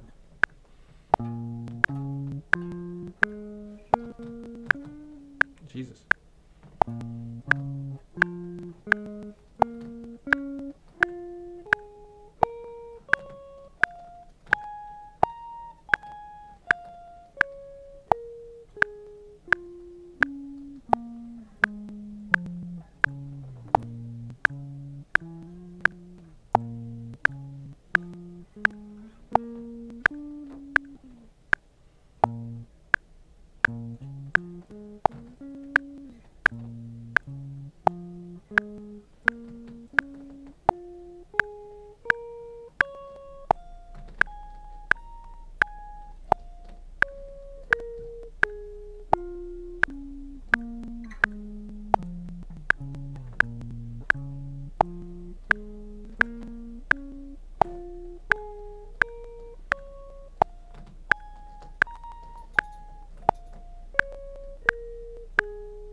That's a cool little Hendrix trick, where he's like doing the hammer-ons and the pull-offs on the, and then he does like the thing with the whammy where like it goes down. So.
So, this is, I just realized why this trick, alright, I do this trick when I'm trying to learn things where it's like I go up and I go down, I go up and I down.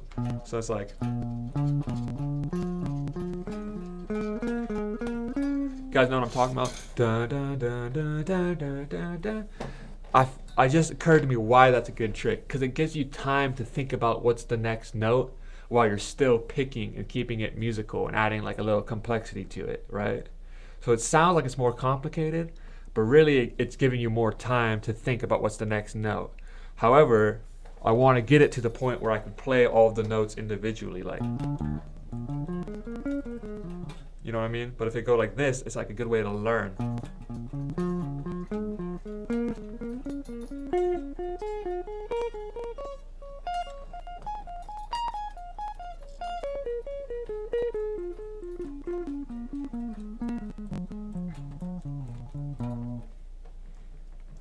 Really, you want it to be like this, for the purposes of this exercise, that is. Fuck.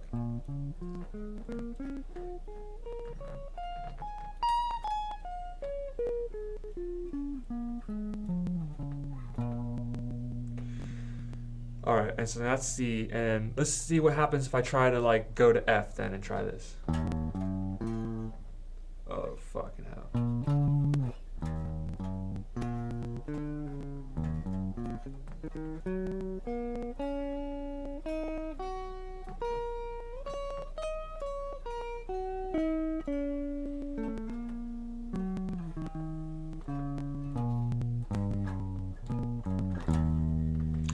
Yeah, that's gonna be a bitch, doing this in the circle of fifths.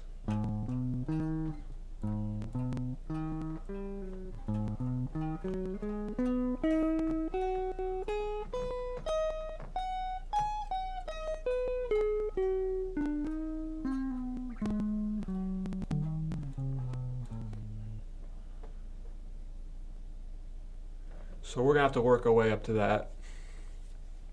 But I trust. I believe. Do you believe? Do you believe in God? I believe in God. I believe in God.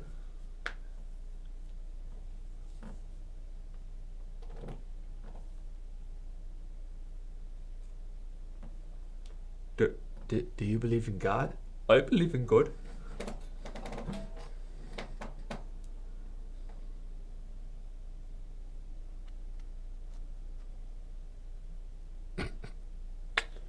Alright. I think that's enough arpeggio practice. I'm gonna give it one more. Nah, fuck it. That's enough for today. Alrighty. So I think I want to try to do jungle song.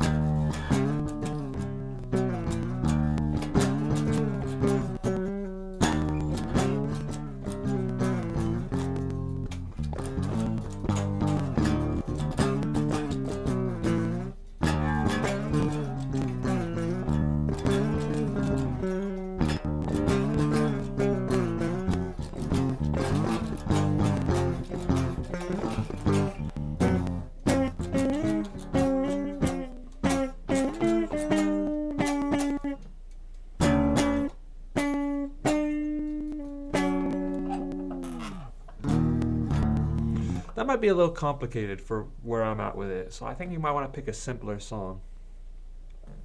We could keep working on what we were working on yesterday. That might be the smart move.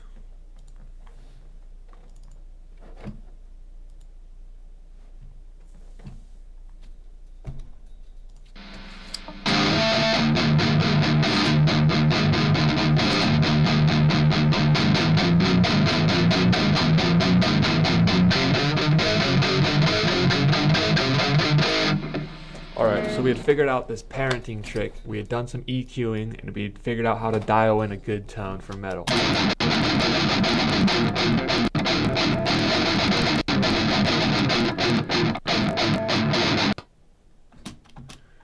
So I'm gonna try to do some better takes of that. But here's the thing, my fingers are cold as fuck. Like, they're still pretty cold. It might not be, maybe that'll add like something to it.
deliberately making like the most mind-numbing solo in the world, where I just like go.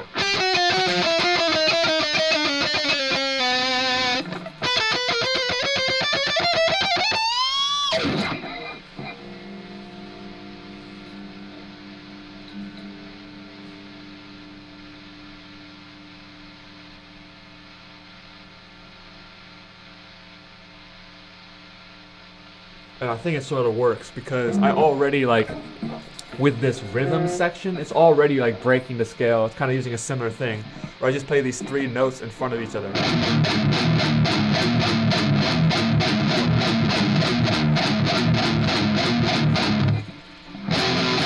And then the other 2 notes, that's just one more. So it's like, so then that's 4 notes that are just right in front of each other. And then if we follow it, and we go to this part, that's 5 notes that are just in front of each other. They're with no scale, just 5 notes all in front of each other. And it still kind of works. So it's like,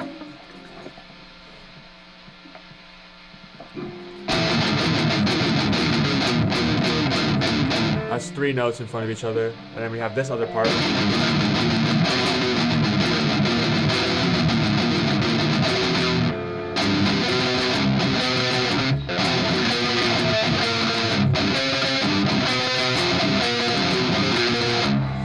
So that's like, it's almost like a song where I'm trying to make it as atonal and dissonant and no scale as possible.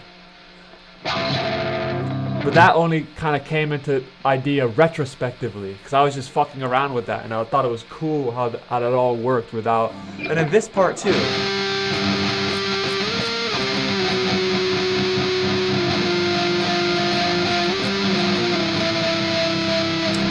Every single little guitar part on that song kind of all plays with this chromaticism idea.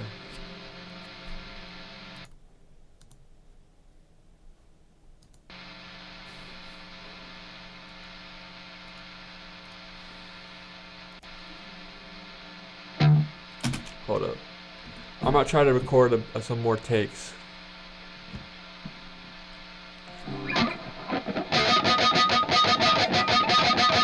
Or here's what I'm gonna do like an extra little thing where I can like try to lead it in. I'm not gonna have it parented, it's gonna be another track. Is there a way that I can copy the effects I used here?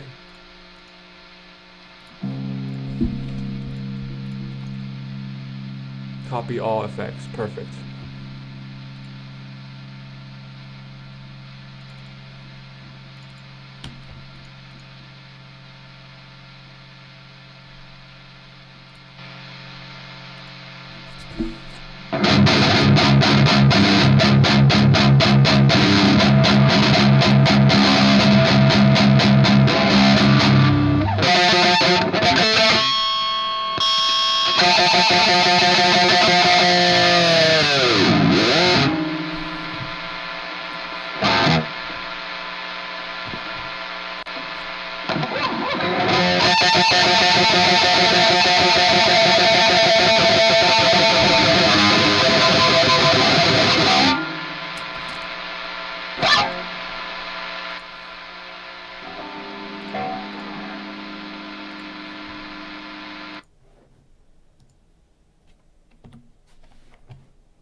That's kind of cool. Here's what I might try and do.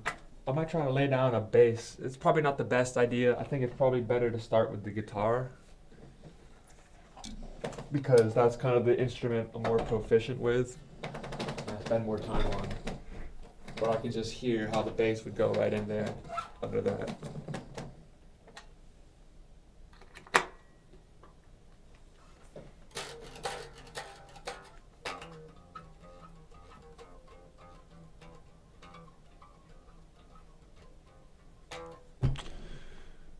And we start labeling these. So this is guitar rhythm track. Guitar rhythm, and then this will be left pan, right pan. This would be noise counting.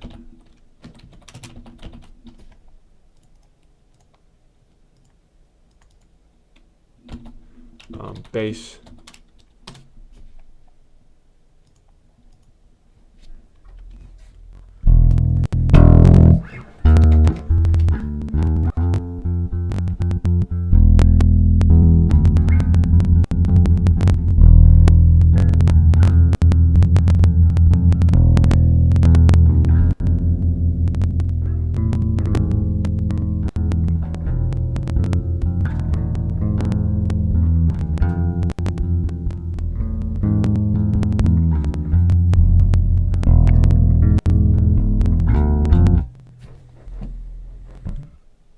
Okay, and we're probably gonna have to EQ the bass so there's like no high end.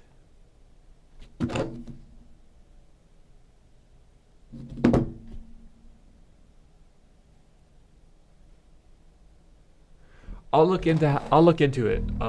But first I want to dial in a good tone.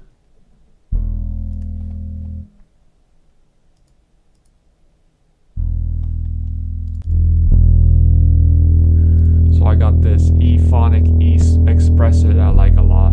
Sounds pretty good on the bass.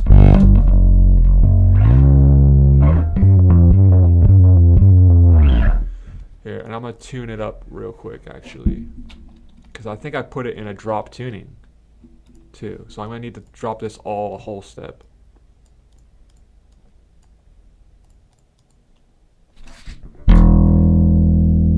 This tuner sucks. It doesn't even pick up the bass at all.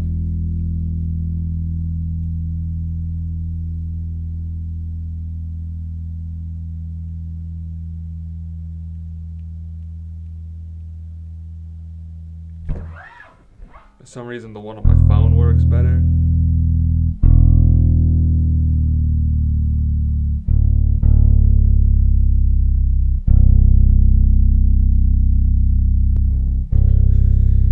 Put this down into drop L. L for low.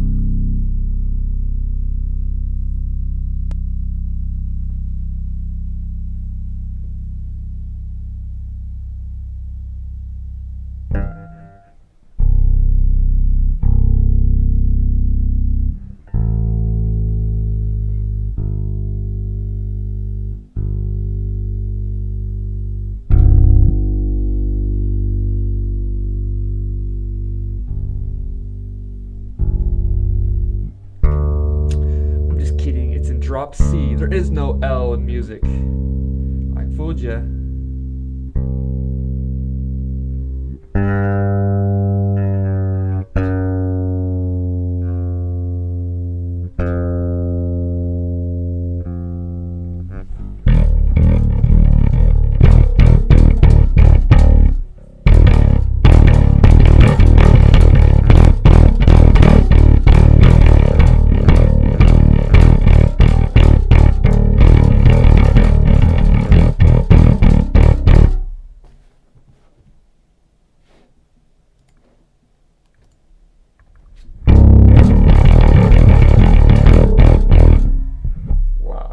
Sound good. Use this. All right. Let me try this.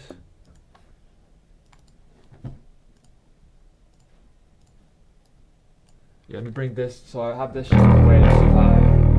Let me bring the gain all the way down.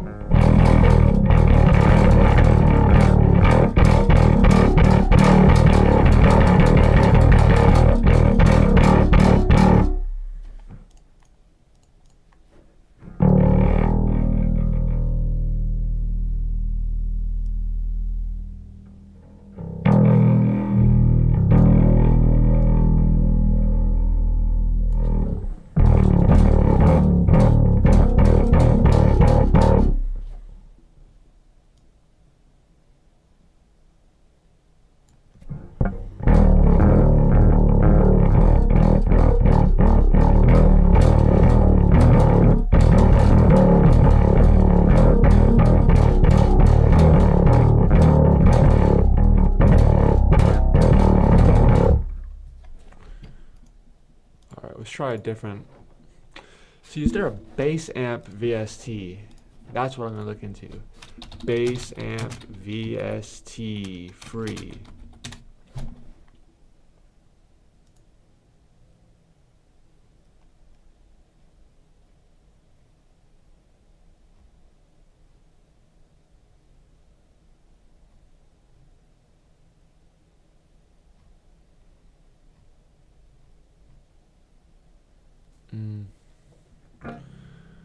Alright.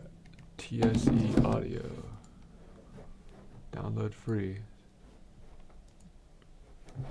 Alright, we'll get that.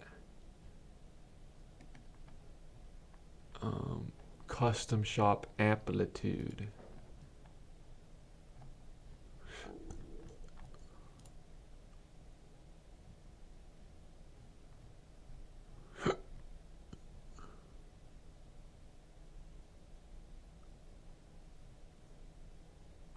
Huh. Really? Alright, we'll get this.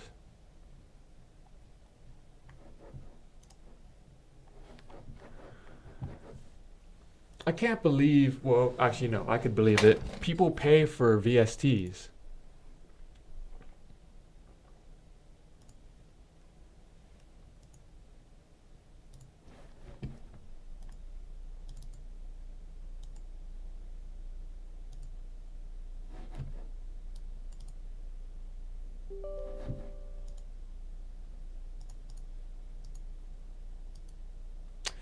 Just be so much cooler to get the actual shit, right? But I guess if you're like an audio engineer and you're in this fucking goofy, ridiculous digital world, then that's what you gotta do.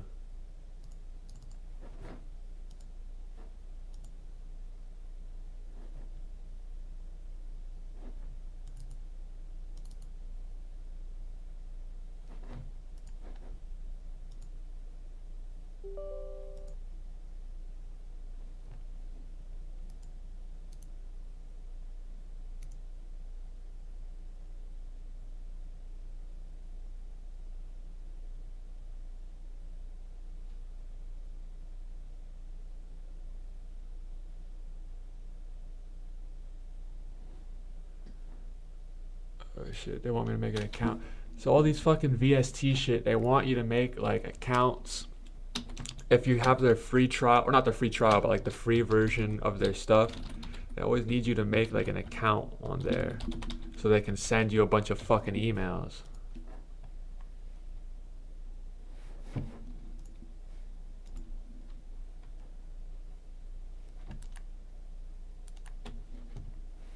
Like, oh, it's cool that you're using our stuff for free, but did you think of like paying too? I'm like, nah, I didn't think about that at all.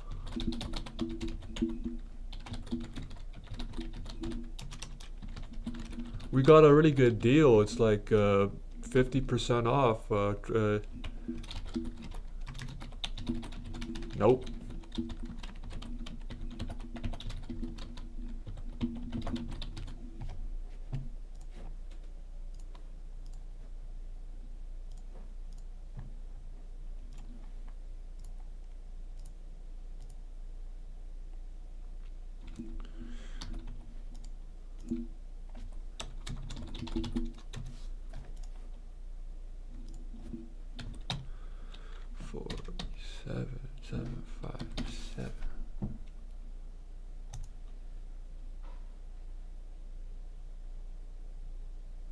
Hang on. I hereby authorize Fender Musical Instruments Corporation to process my personal data for marketing purposes. No.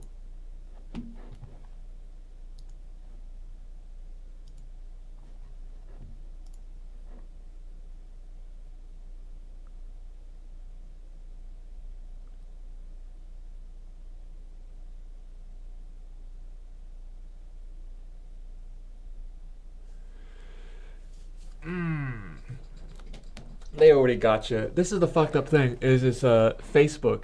Like, if you know somebody, like if you are friends with somebody who has a Facebook, essentially, or an Instagram, it's the same company, and then they have your contact information, then they have a profile on everybody that like, all right, let me slow down. Facebook and Instagram, Meta, that company, they have a profile on everybody who uses their product, and they also have a profile on everybody who shares the same contact information with the people who use their product. And I imagine Apple does the same thing. And so, moral of the story is they got your ass. You think you're a free person? They got your ass.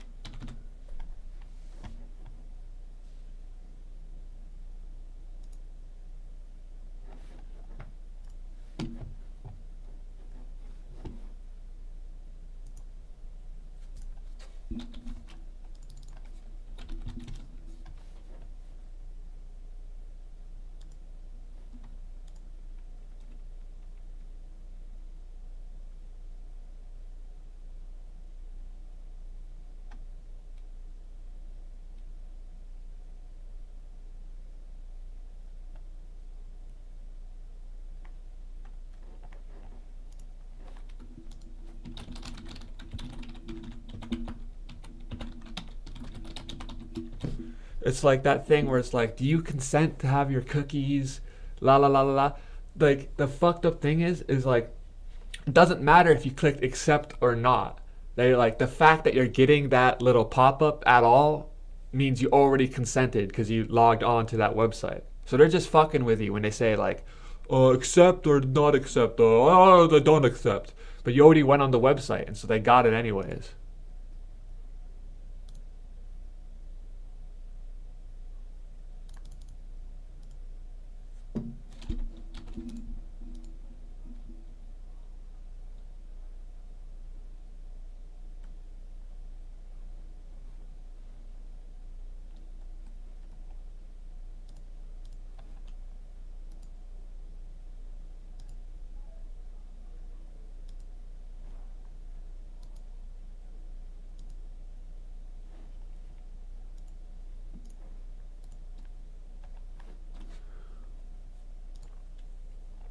Alright, let's install these free.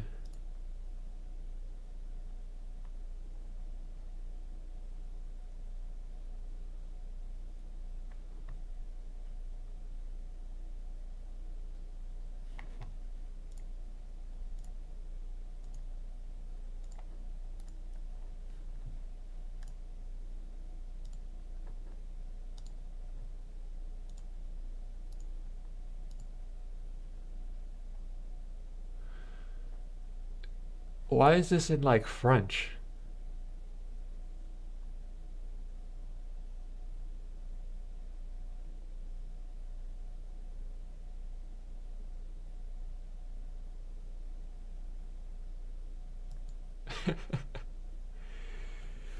It is in DQ. DQ.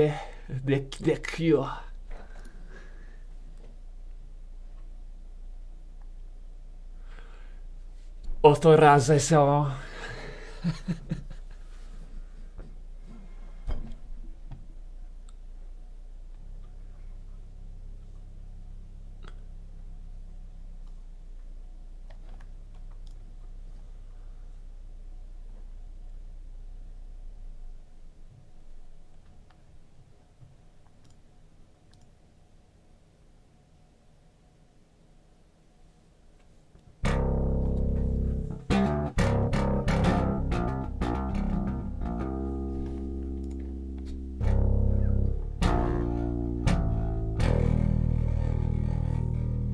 I got some gnarly fret buzz on this low E string.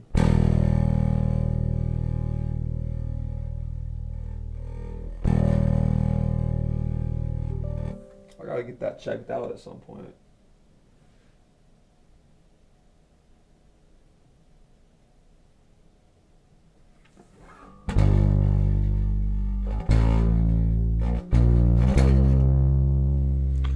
Drop out of life.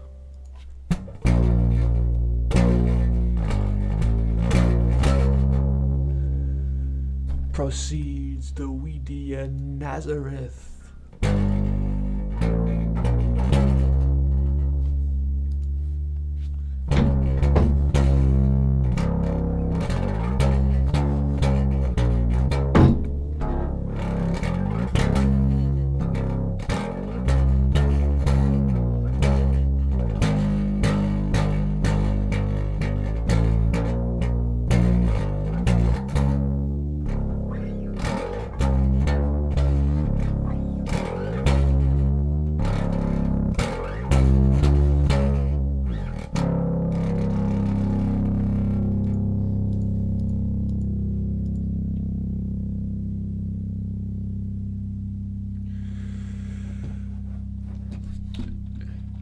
Sleep, Dope Smoker. It's like an hour-long album. Or it's like all one song. Drone metal.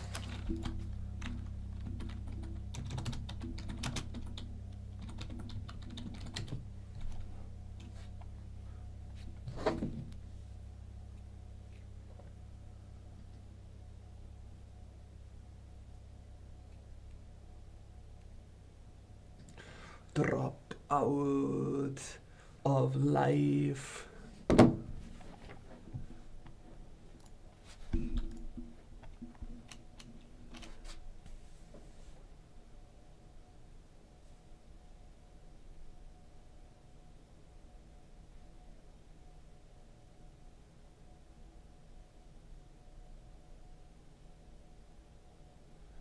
Arise, Son of God of Israel.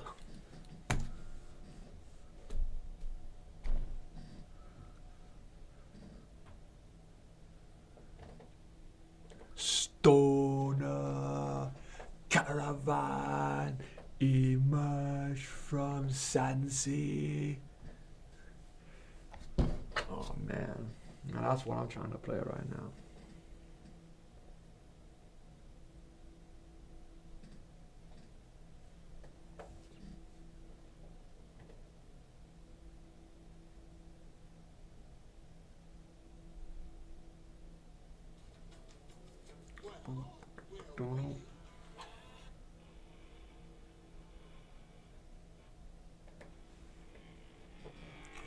Alright, while this shit installs.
Wants me to restart the computer, really.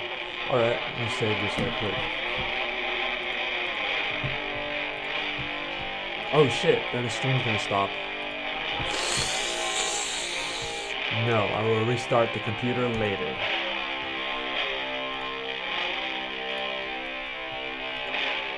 Alright, we still got a lot of these plugins installing. They made me install the hub thing. Okay, let me close Reaper off and on again. See how many VSTs we get. That's 5 new VSTs. That's not that many. Or I think Amplitude 5 had like a fuck ton inside of it. Oh. That one's not working.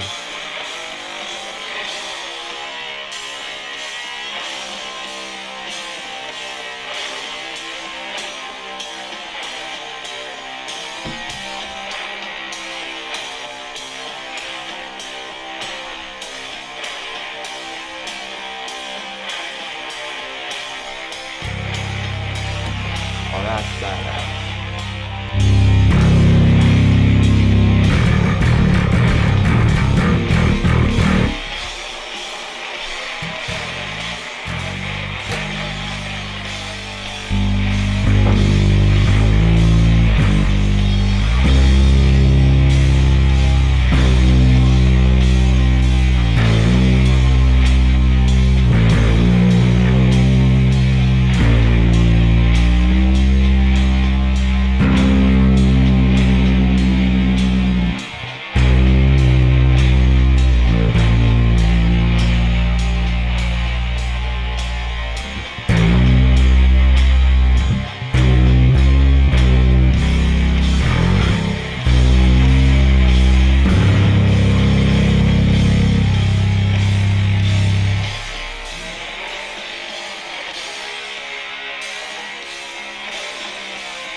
Install, install.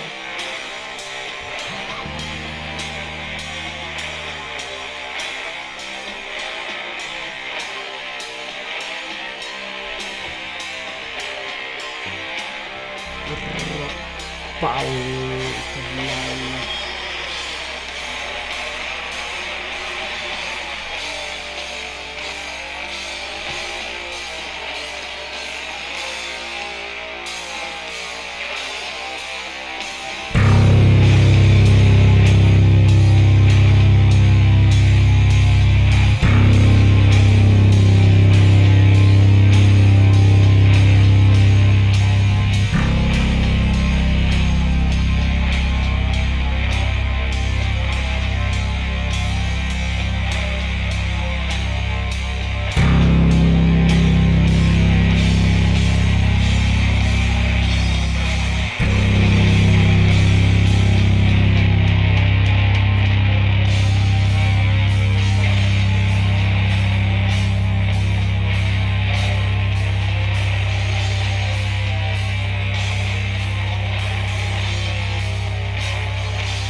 Song is like a circle. Every single time they go around the circle, though, they add another level to the riff.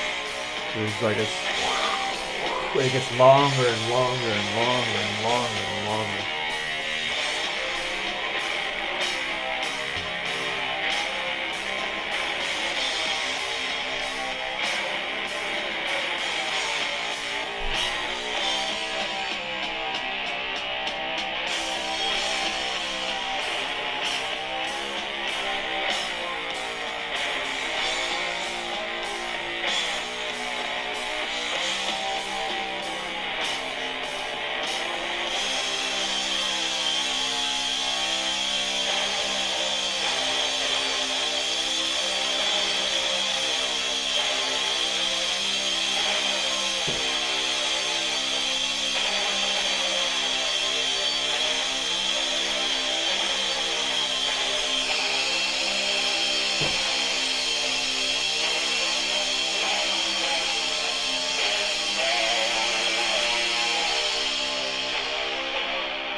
Oh shit, got another 59 VSTs to go around.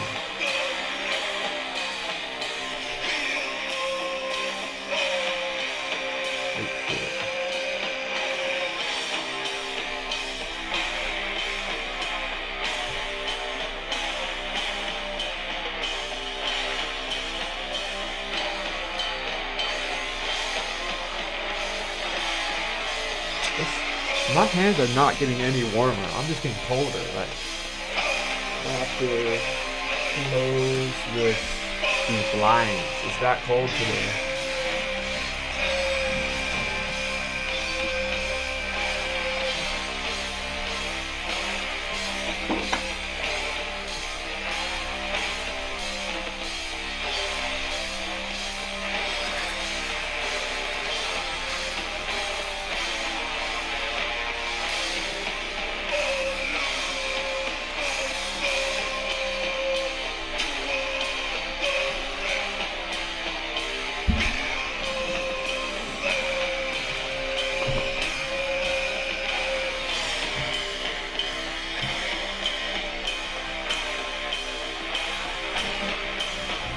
Proceed the video measure.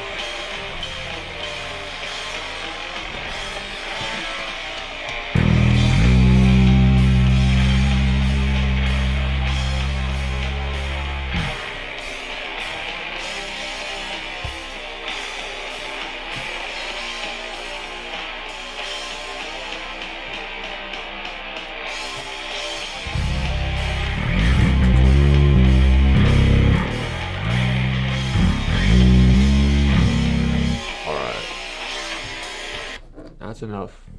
That's enough. Let's lay down some bass.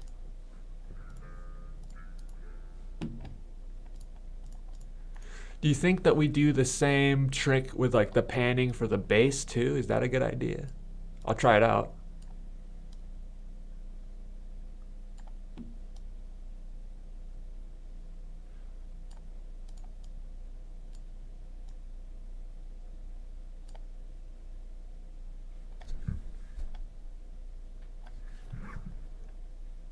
All right.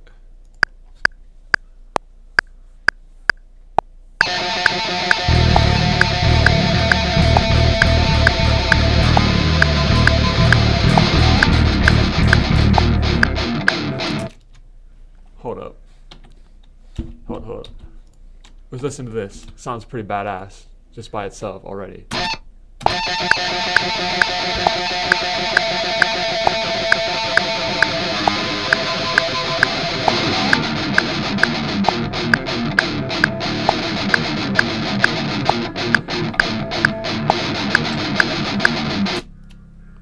Honestly, I didn't even intend to have those line up. Like, I just deleted the bass, but that noise intro is pretty cool.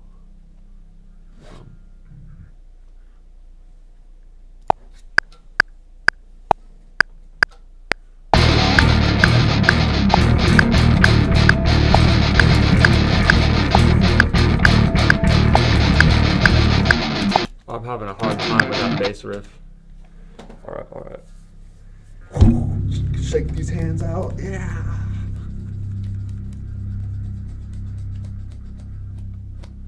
Alrighty. I want to practice this for a second.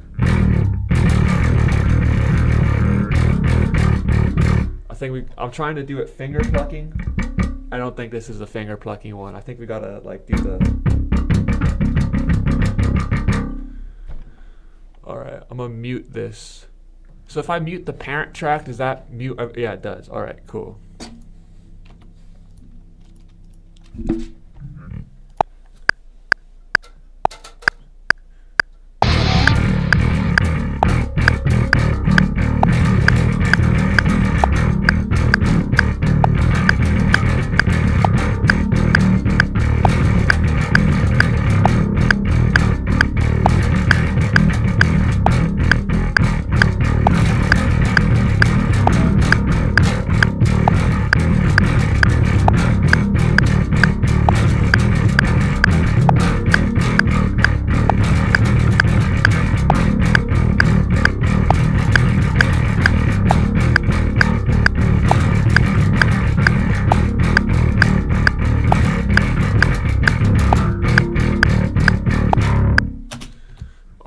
Probably going to be able to use one of those.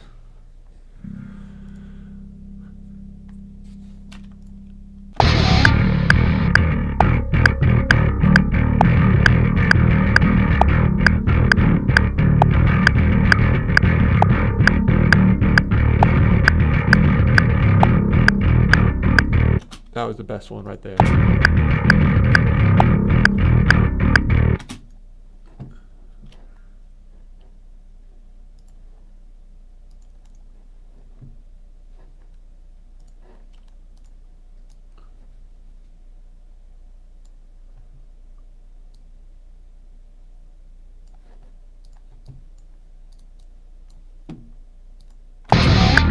Alright, let's mute everything else. Or we can actually don't even need to do that. We can just solo this.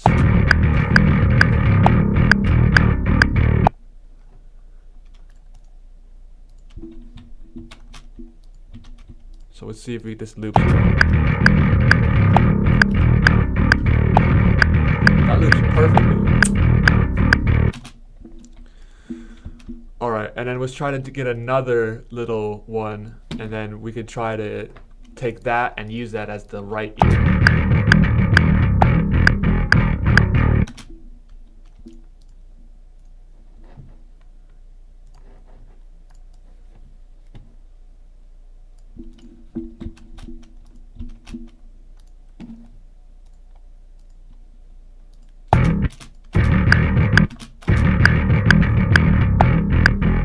Oh, hang on. Hold it.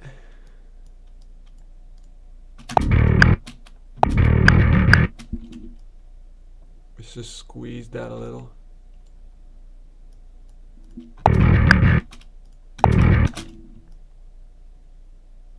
Or nudge it, rather.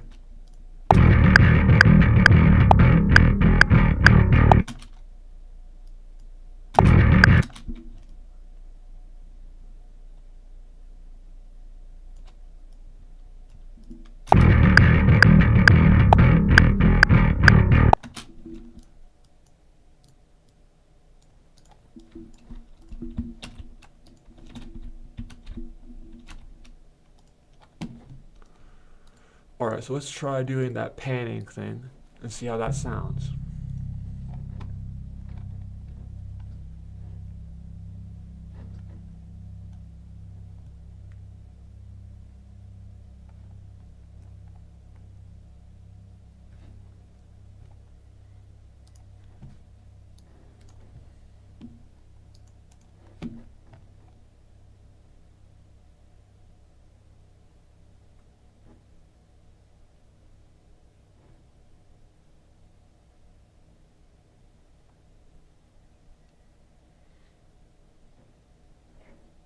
Hold up.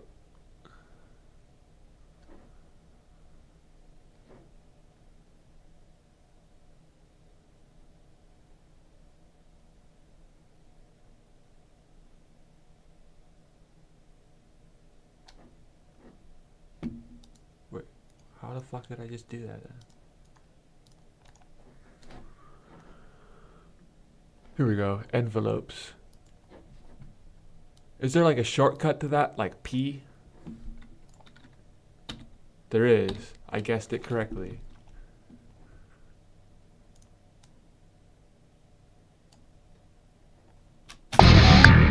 Alright, let's solo this.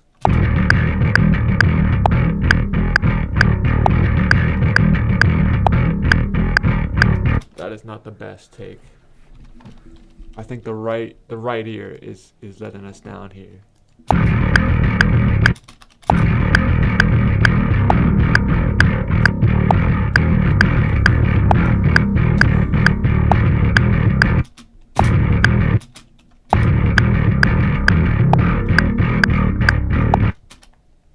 Let's try that out.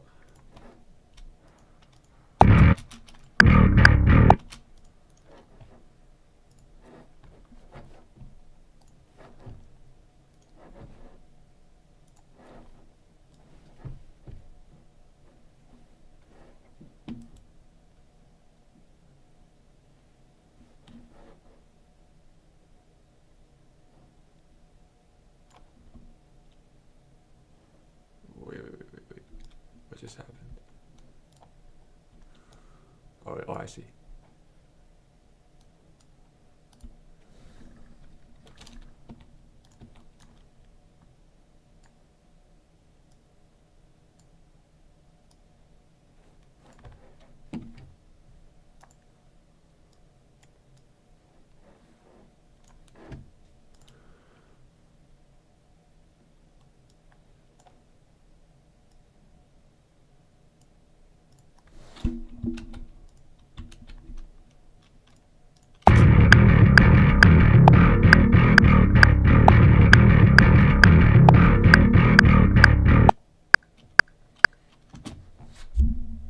on one level, what's wrong with this is that the bass tone is not really there.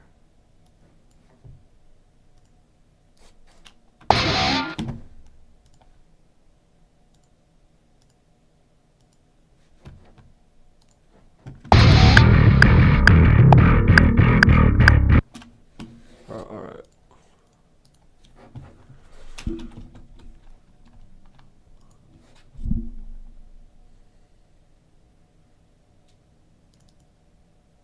Well, that's not a, no, that doesn't work. That's a VSTI.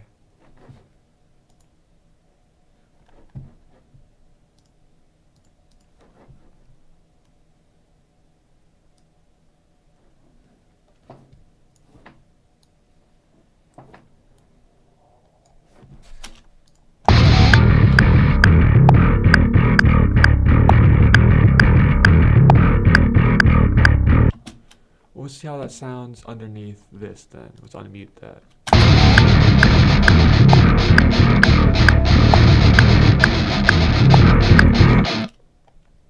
Alright, so that needs to be brought way, way, way, way, way down. The bass needs to be brought way down.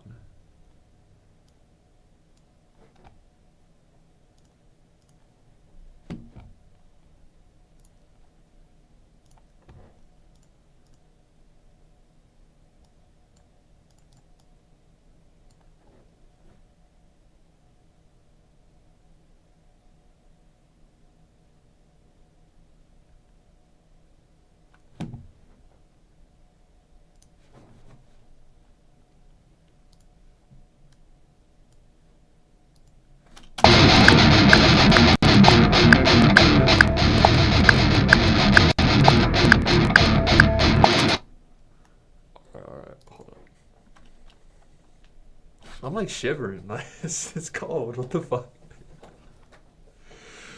I think I gotta turn the heat on. I should have thought of that sooner.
made some soup.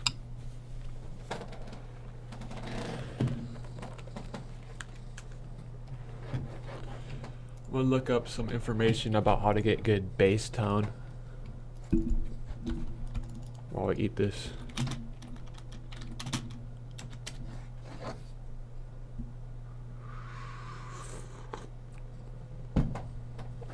Secrets of great bass tone.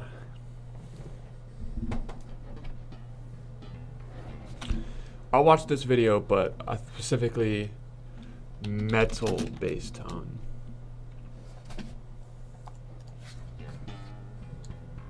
So in this video, we're going to walk through every single one of the big steps that makes up our tone as a bass guy. Because it's not just your amp, it's not just your bass. You're like, well, there's actually 7 really key things that are going to give you a specific tone, and one big no as well. That we're going to talk about. It's a bit of a bugbear of mine, so stick around for it. So check out the differences in tone here. A super clean, like real raspy sound, just super nice, right? So let's check out the next one that I've got for you. Woo.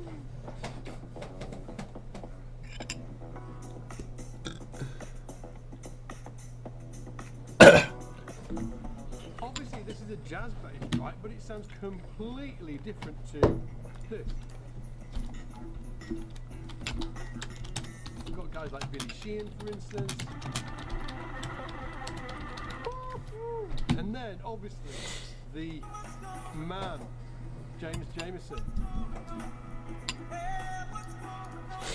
So there's so many differences in tone. That's what we're going to be talking about today. Well, we're going to be breaking it down. I'm going to be breaking it down. The 7 specific key things that make up your tone are these, okay? We're going to be focusing on these today. So let's get to it. Okay, so number 1, when it comes to your tone, especially if we're thinking about the pathway from, you know, from bass all the way to amp, the first thing is our fingers. I know that sounds obvious, but it's why we sound the way we do a lot of the time. We might strike the string a little. All right, I'm a watch this video. I just came up with an idea. Rather than trying to play a bass riff the same as I play the guitar riff, I don't know if that sounds that good on bass. So we could try to do a different riff and like do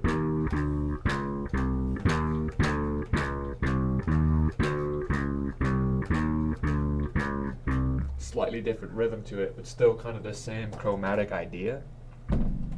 That might be the right approach. I'll mess around with that in a second. Harder than the next guy, or we might strike it with an angle. We might have more of a callus on our finger. It can be a multitude of different reasons, right? I was sat with Sheree Reed a few days ago over in Manchester, and I was playing next to it, and my tone was just completely different to Sheree's on the same bass. So it's just, we are physiologically different. Now also when it comes to fingers, you've got to be thinking about where you're plucking on the instrument as well, because that's going to give you a different tone. If you're down here, it can be very different from here. Hear the difference? Now next in line are the strings, okay? So many students have come to me, and I'll be playing. All right. This guy seems like a good bass guy, but he's kind of approaching the bass differently than. The cool challenge, because what we've got is something that's pretty busy, which means that adding too much to the bass could make it sound really chaotic. Check out and this dude. overly busy. But at the same time, I think I can definitely jazz up some of these parts a little bit. So let's take a listen to the first riff here.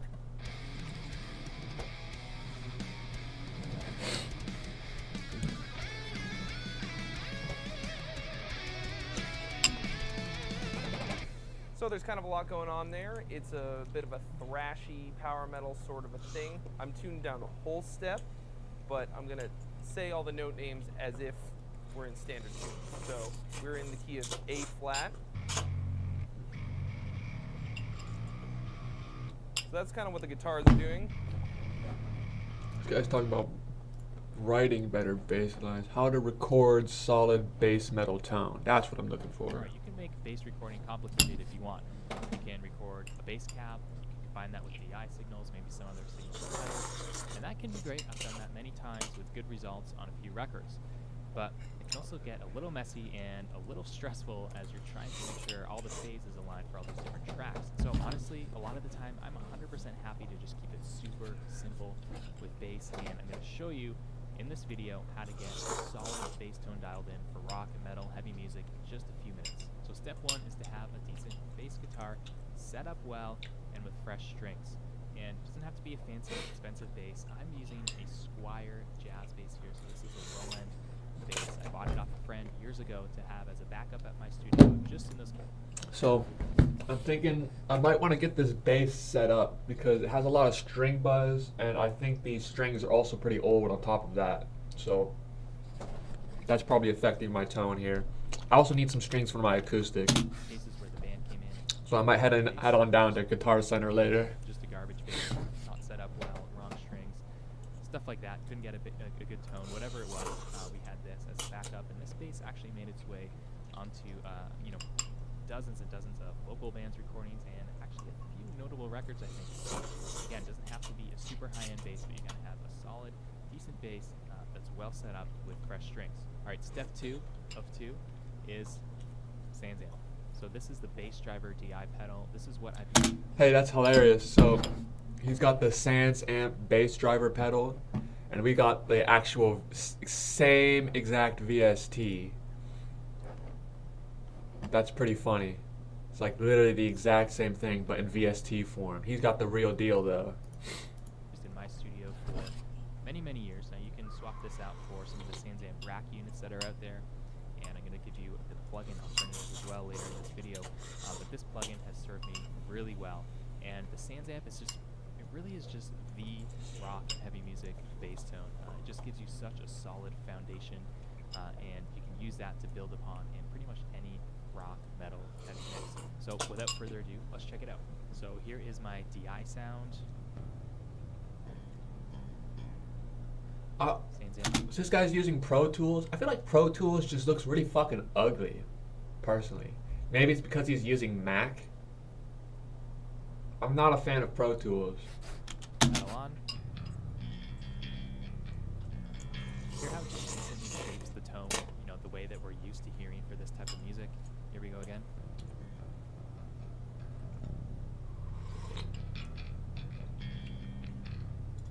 You know, you can, that's fairly clean for a Sans Amp. You can obviously get a lot dirtier. You know, I like to keep it more on the clean side when I'm recording. So that's the Sans Amp bass driver DI pedal. I'll throw the settings up on screen for you here. Bass driver DI pedal. I'll throw the settings up on screen for you here. Okay, so he's got the level at like 45, or what would that be? That's about 45. He's got the blend pretty high up. The treble is high. The bass, he's put the treble above the bass. That's interesting. See, I always think if I'm recording bass, I should pump the bass up. Let's see if we use his settings, how the same recording sounds.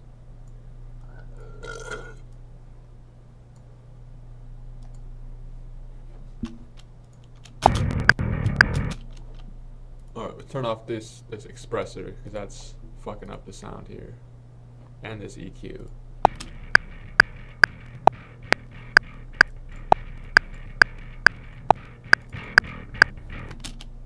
That sounds a little better actually. Let's hear that in conjunction with the guitar.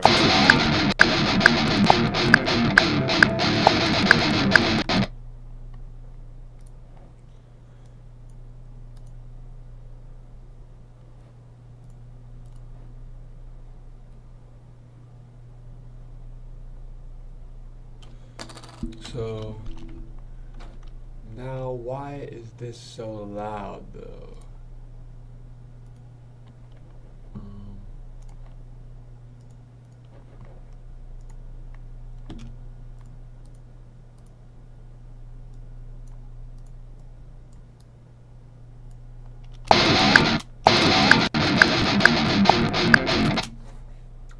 And I don't think that's a good take. And especially, I think we want to try doing a different kind of bass riff under there. Like something more like... Oh,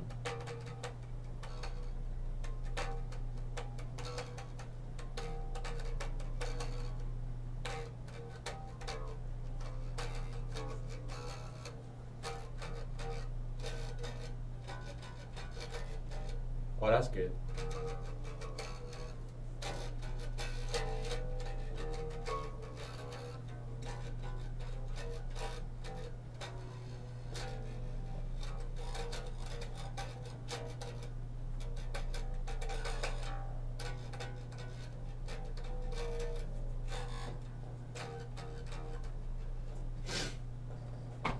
Okay, we'll get to that. Let's just watch this dude's video.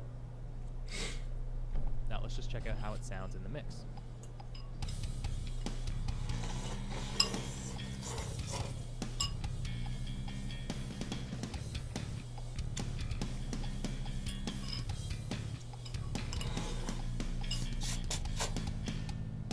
So, not bad, right?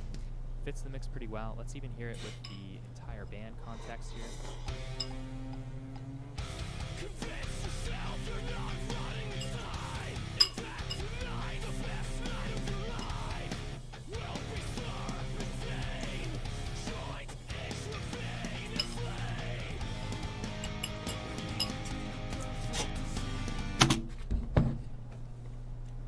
Here's what I'll never understand.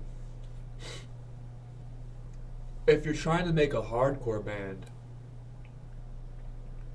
why on earth would you go so far to make the cleanest, most sterile, poppy production ever? How to make that make sense to me? Make it make sense.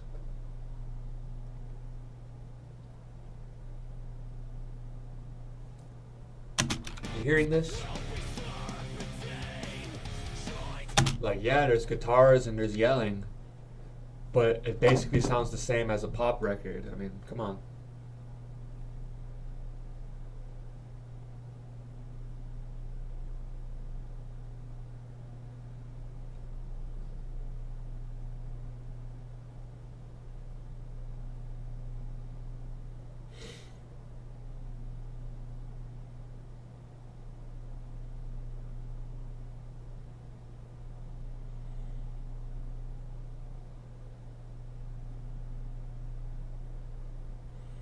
Alright, I gotta do an email real quick.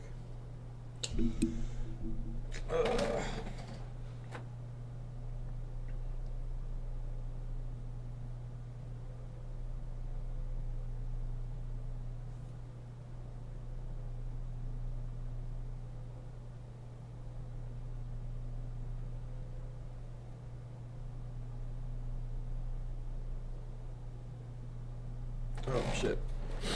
Alright, I gotta probably... Alright.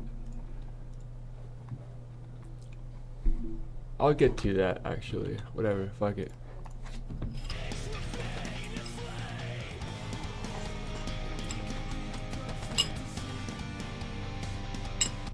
So that's working out pretty well in the mix, just right off the bat. It just instantly gives you that bass sound, which is why I love the Sans Amp units. Now, alternatively, if you don't want to go the hardware route, if you're a Pro Tools user, you've got an awesome plugin included for free.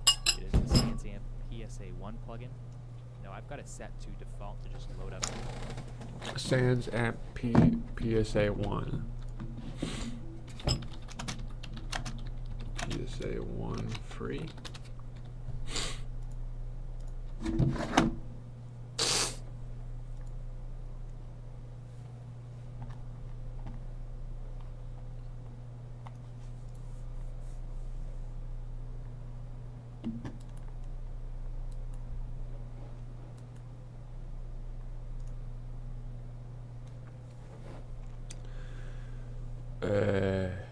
Oh, these come with Pro Tools. I see.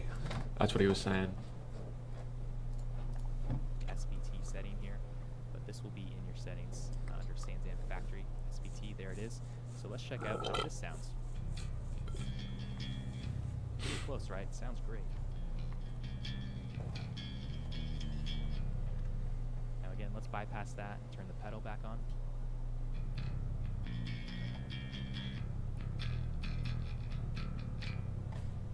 that was the pedal. Here's the plugin. We've got a bit more gain on the pedal right now, but you get the point. A lot of times I think that bass players and people, when you say Sans amp, they're thinking like really dirty, but you can hear how I've actually got this pretty clean on both of these. So often just with a DI for my quote clean bass track, I'll still use it. So I just came up with an idea for my song. It has nothing to do with what we're watching. But all right, the way I got it going right now, I'll just play this on the guitar unamplified. The way I got it, I just go right into it. I go, and then what I just did here is I created this sort of like noisy count-in, where I go like.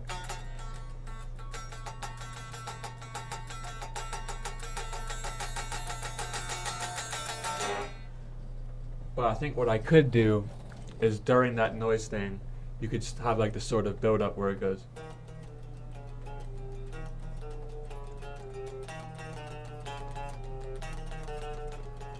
And slowly all of the instruments start coming in. The bass comes in.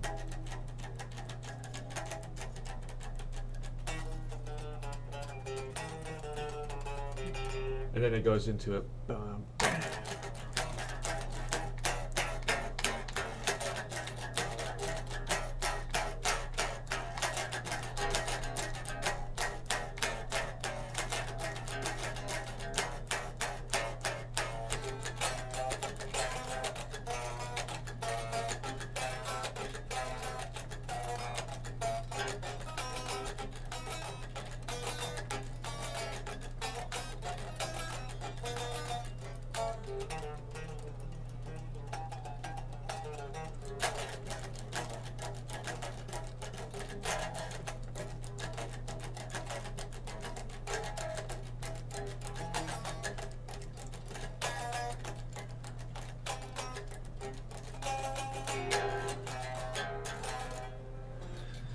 And so this is the other idea I thought of the other day.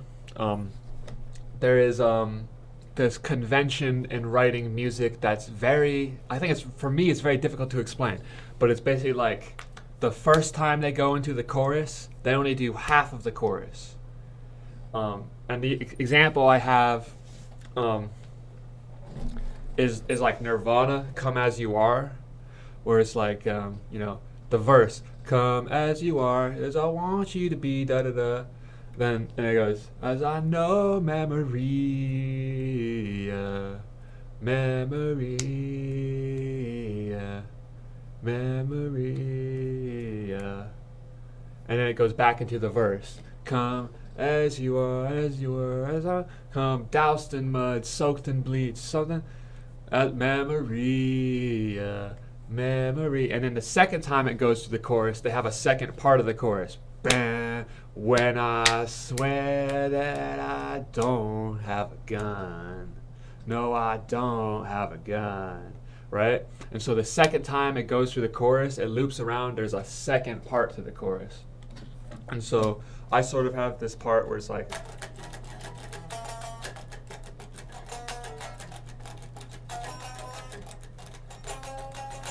and so I could sort of take this sort of it, depending on how you think of it, might not be exactly the same. Similar sort of concept, like the first time I do that, I only do half of that build up, right? And then it goes back to, and then you go through the whole thing, and then the next time you do it, it's,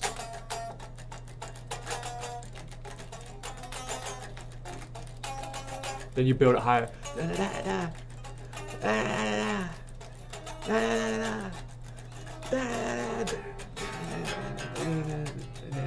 And then the third time you just build it like even higher, where it's just like ridiculous.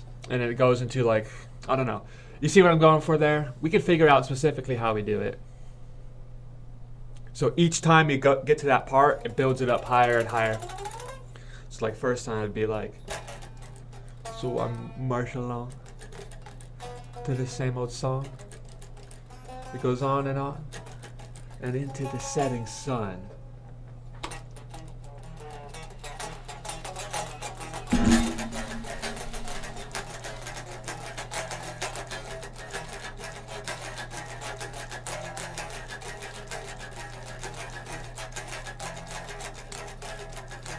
And then imagine we did like a bunch of shit and it goes back to that part. March along. The same old song. And into the setting sun. Cause we all gotta die someday. It's gonna be a waste away.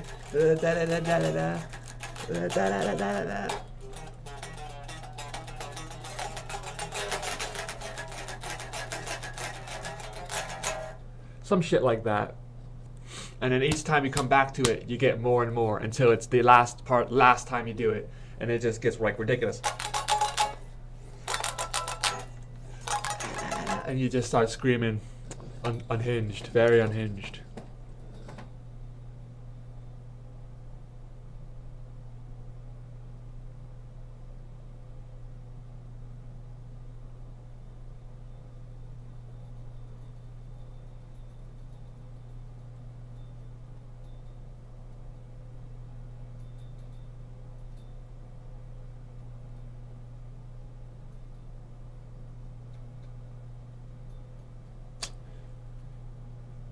Yeah, I think that could work out pretty good. So I'll try and stay disciplined on that.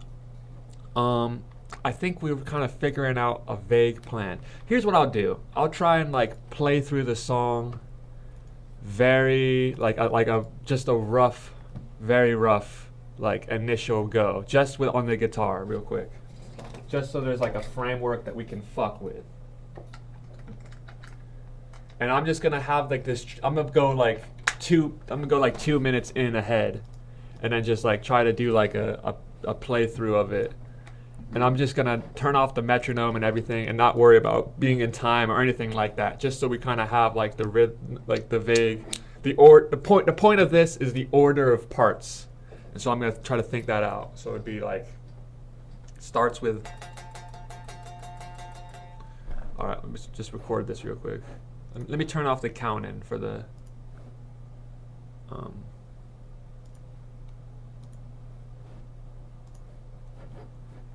right.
sort of like, we can use that as like a very rough framework, more or less.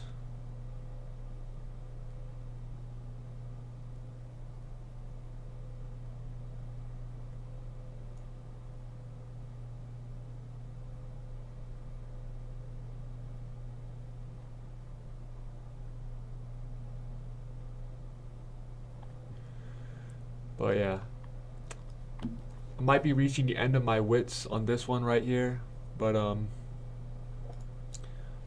try and lay down. We'll see how this alternative bass idea works.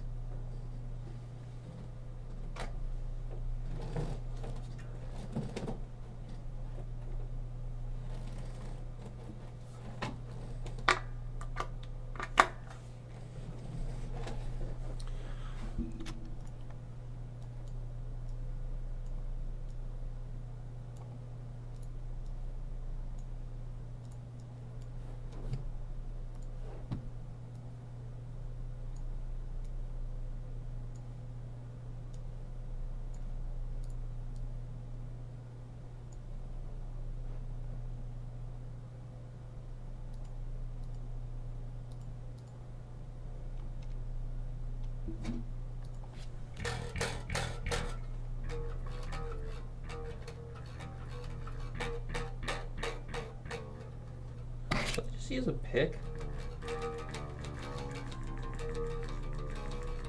That seems a little taboo on bass, but like I'm not sure what else.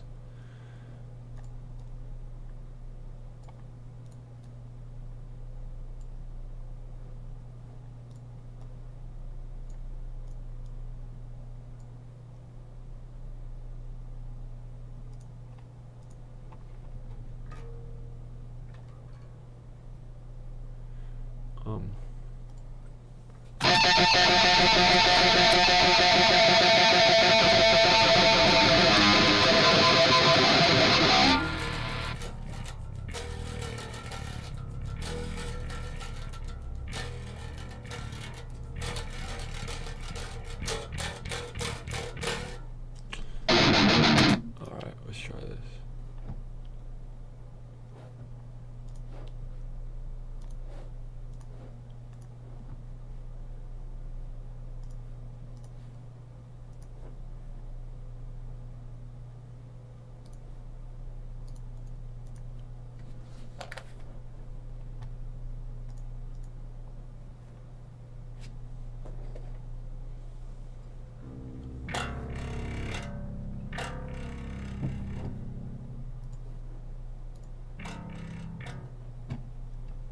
Alright.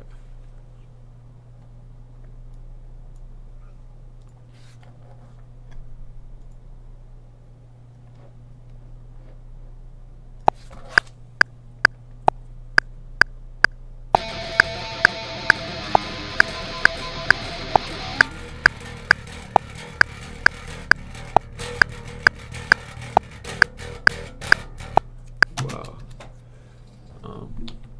Hold up. So, alright, this is what's throwing me off here. I got it. Perfect.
That was not perfect, but there's some workable shit in there.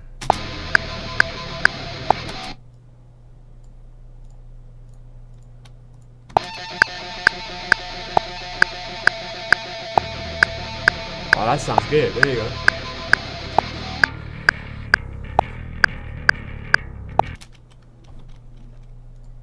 All right, and then we'll switch to the guitar.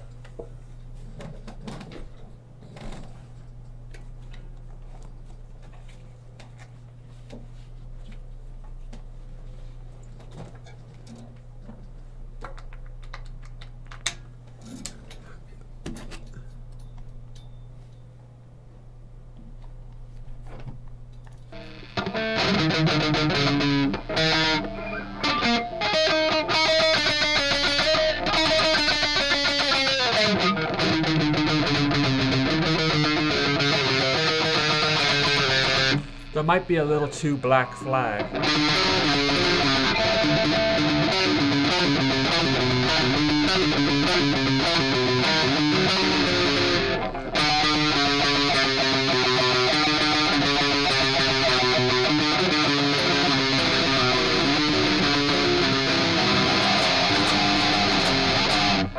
Rise above, we're gonna rise above.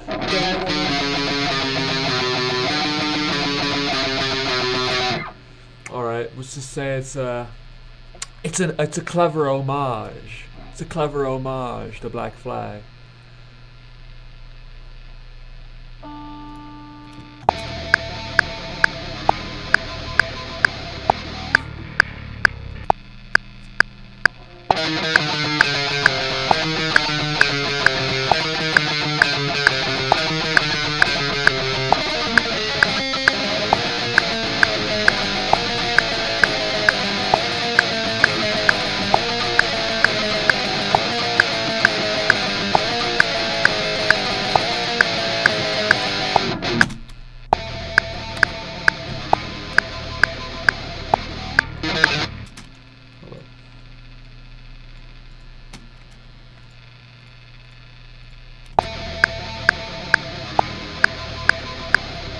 Oh, whoops. That's a fuck up.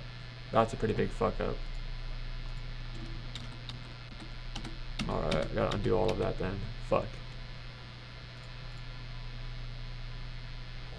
Okay.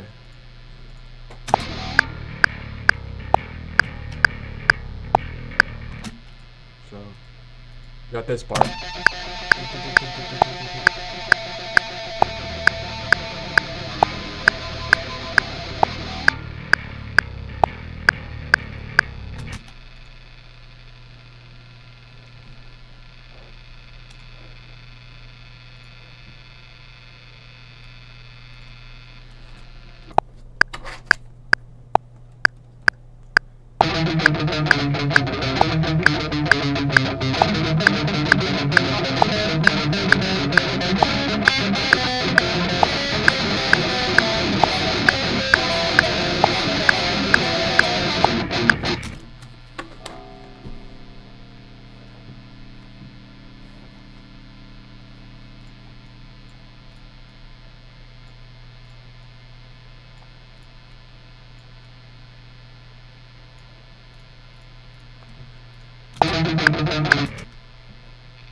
How am I gonna get these guitars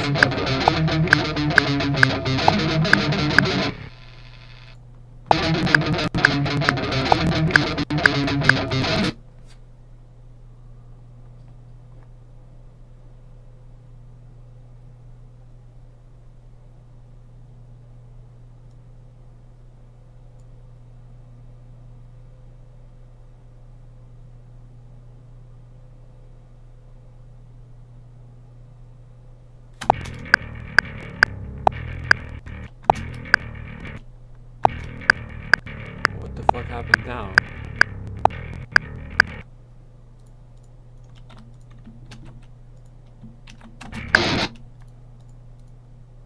Oh shit.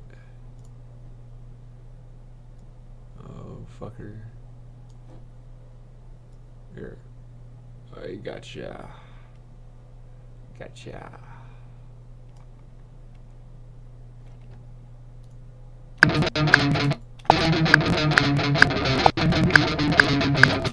Alright, so then I gotta do another take then, where I do the right ear.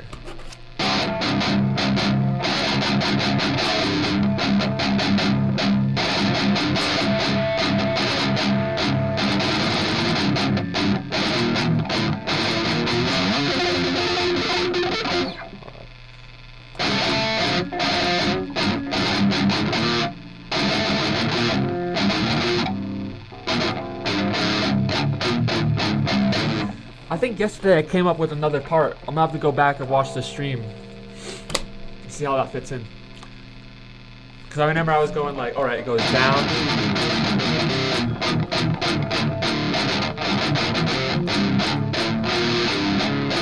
And I remember I came up with a part where it goes up instead. Something like that. Not quite though.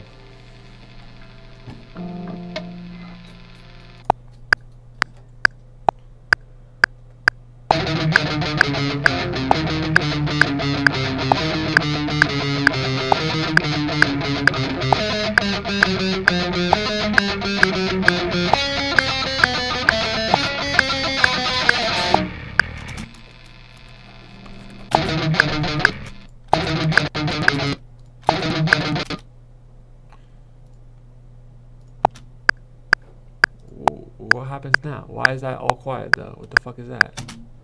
How does that make any sense?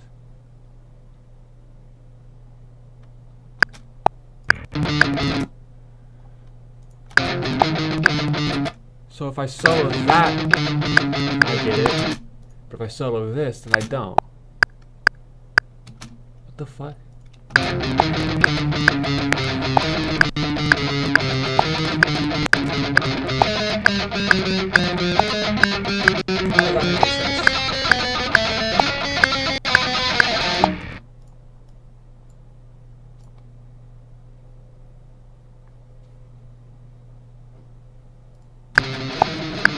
Oh, there we go. That should work then.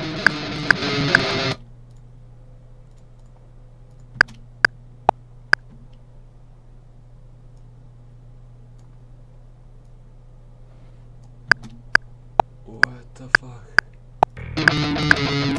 Okay, but if I put it here, it works, but if I put it over there, it doesn't?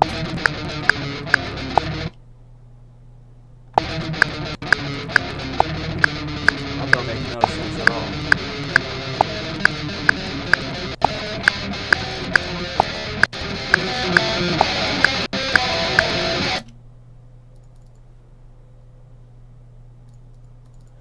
That don't make no goddamn sense.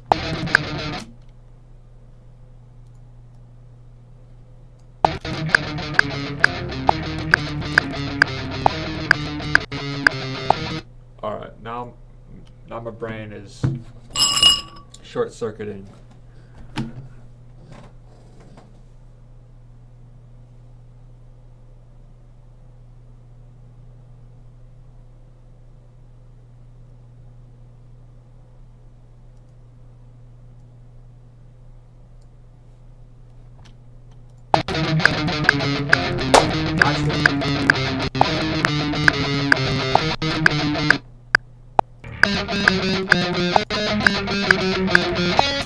Alright, I think we did our diligence today. I might try and return to this, but I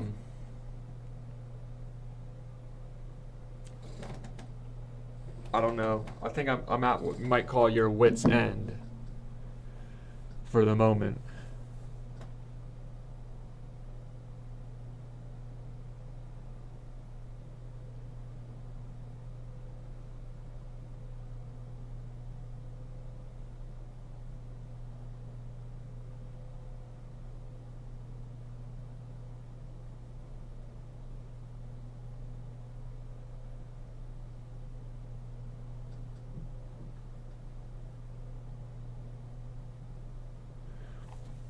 Here's what I'll do. If I can't finish this track by the 8th, Wednesday, next week, or well, that even seems like I'm giving myself almost too much time, but since I've completed 0 tracks in my entire music career, other than like just like recording like a vocal memo or something like that. Like no serious production or anything like that. Let's say 1 week for this one track, and then for the next week we'll try to get 2 tracks. So that'll be 3 tracks, and then for the next week we'll try to aim for 3 tracks that week, and so that'd be 1, 2, 3. That'd be 6 tracks. And then after that, we'll try to do 3 more, and then we'll have 9 by March 1st. That'll be how we attempt to do this.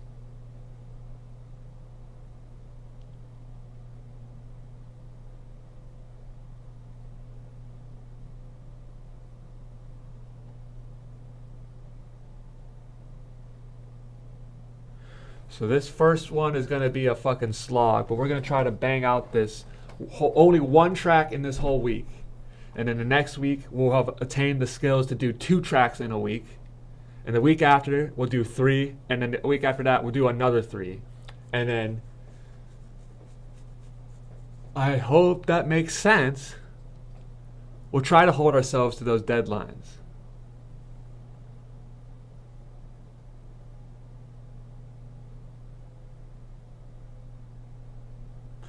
See, it would be good to figure out that, hey, I could complete more tracks in that amount of time. But what would suck to figure out is, it'd be here a month later like, well, I only got like 1 done.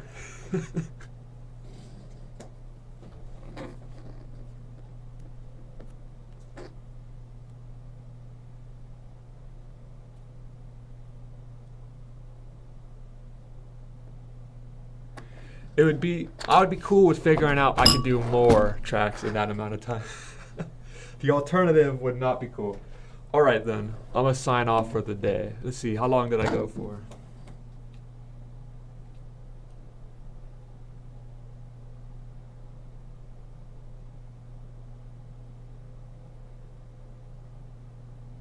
It would not be cool.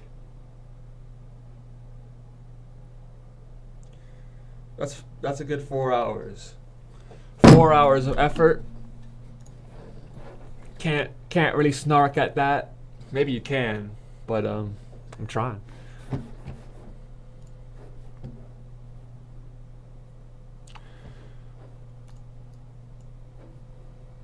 Alright, motherfuckers.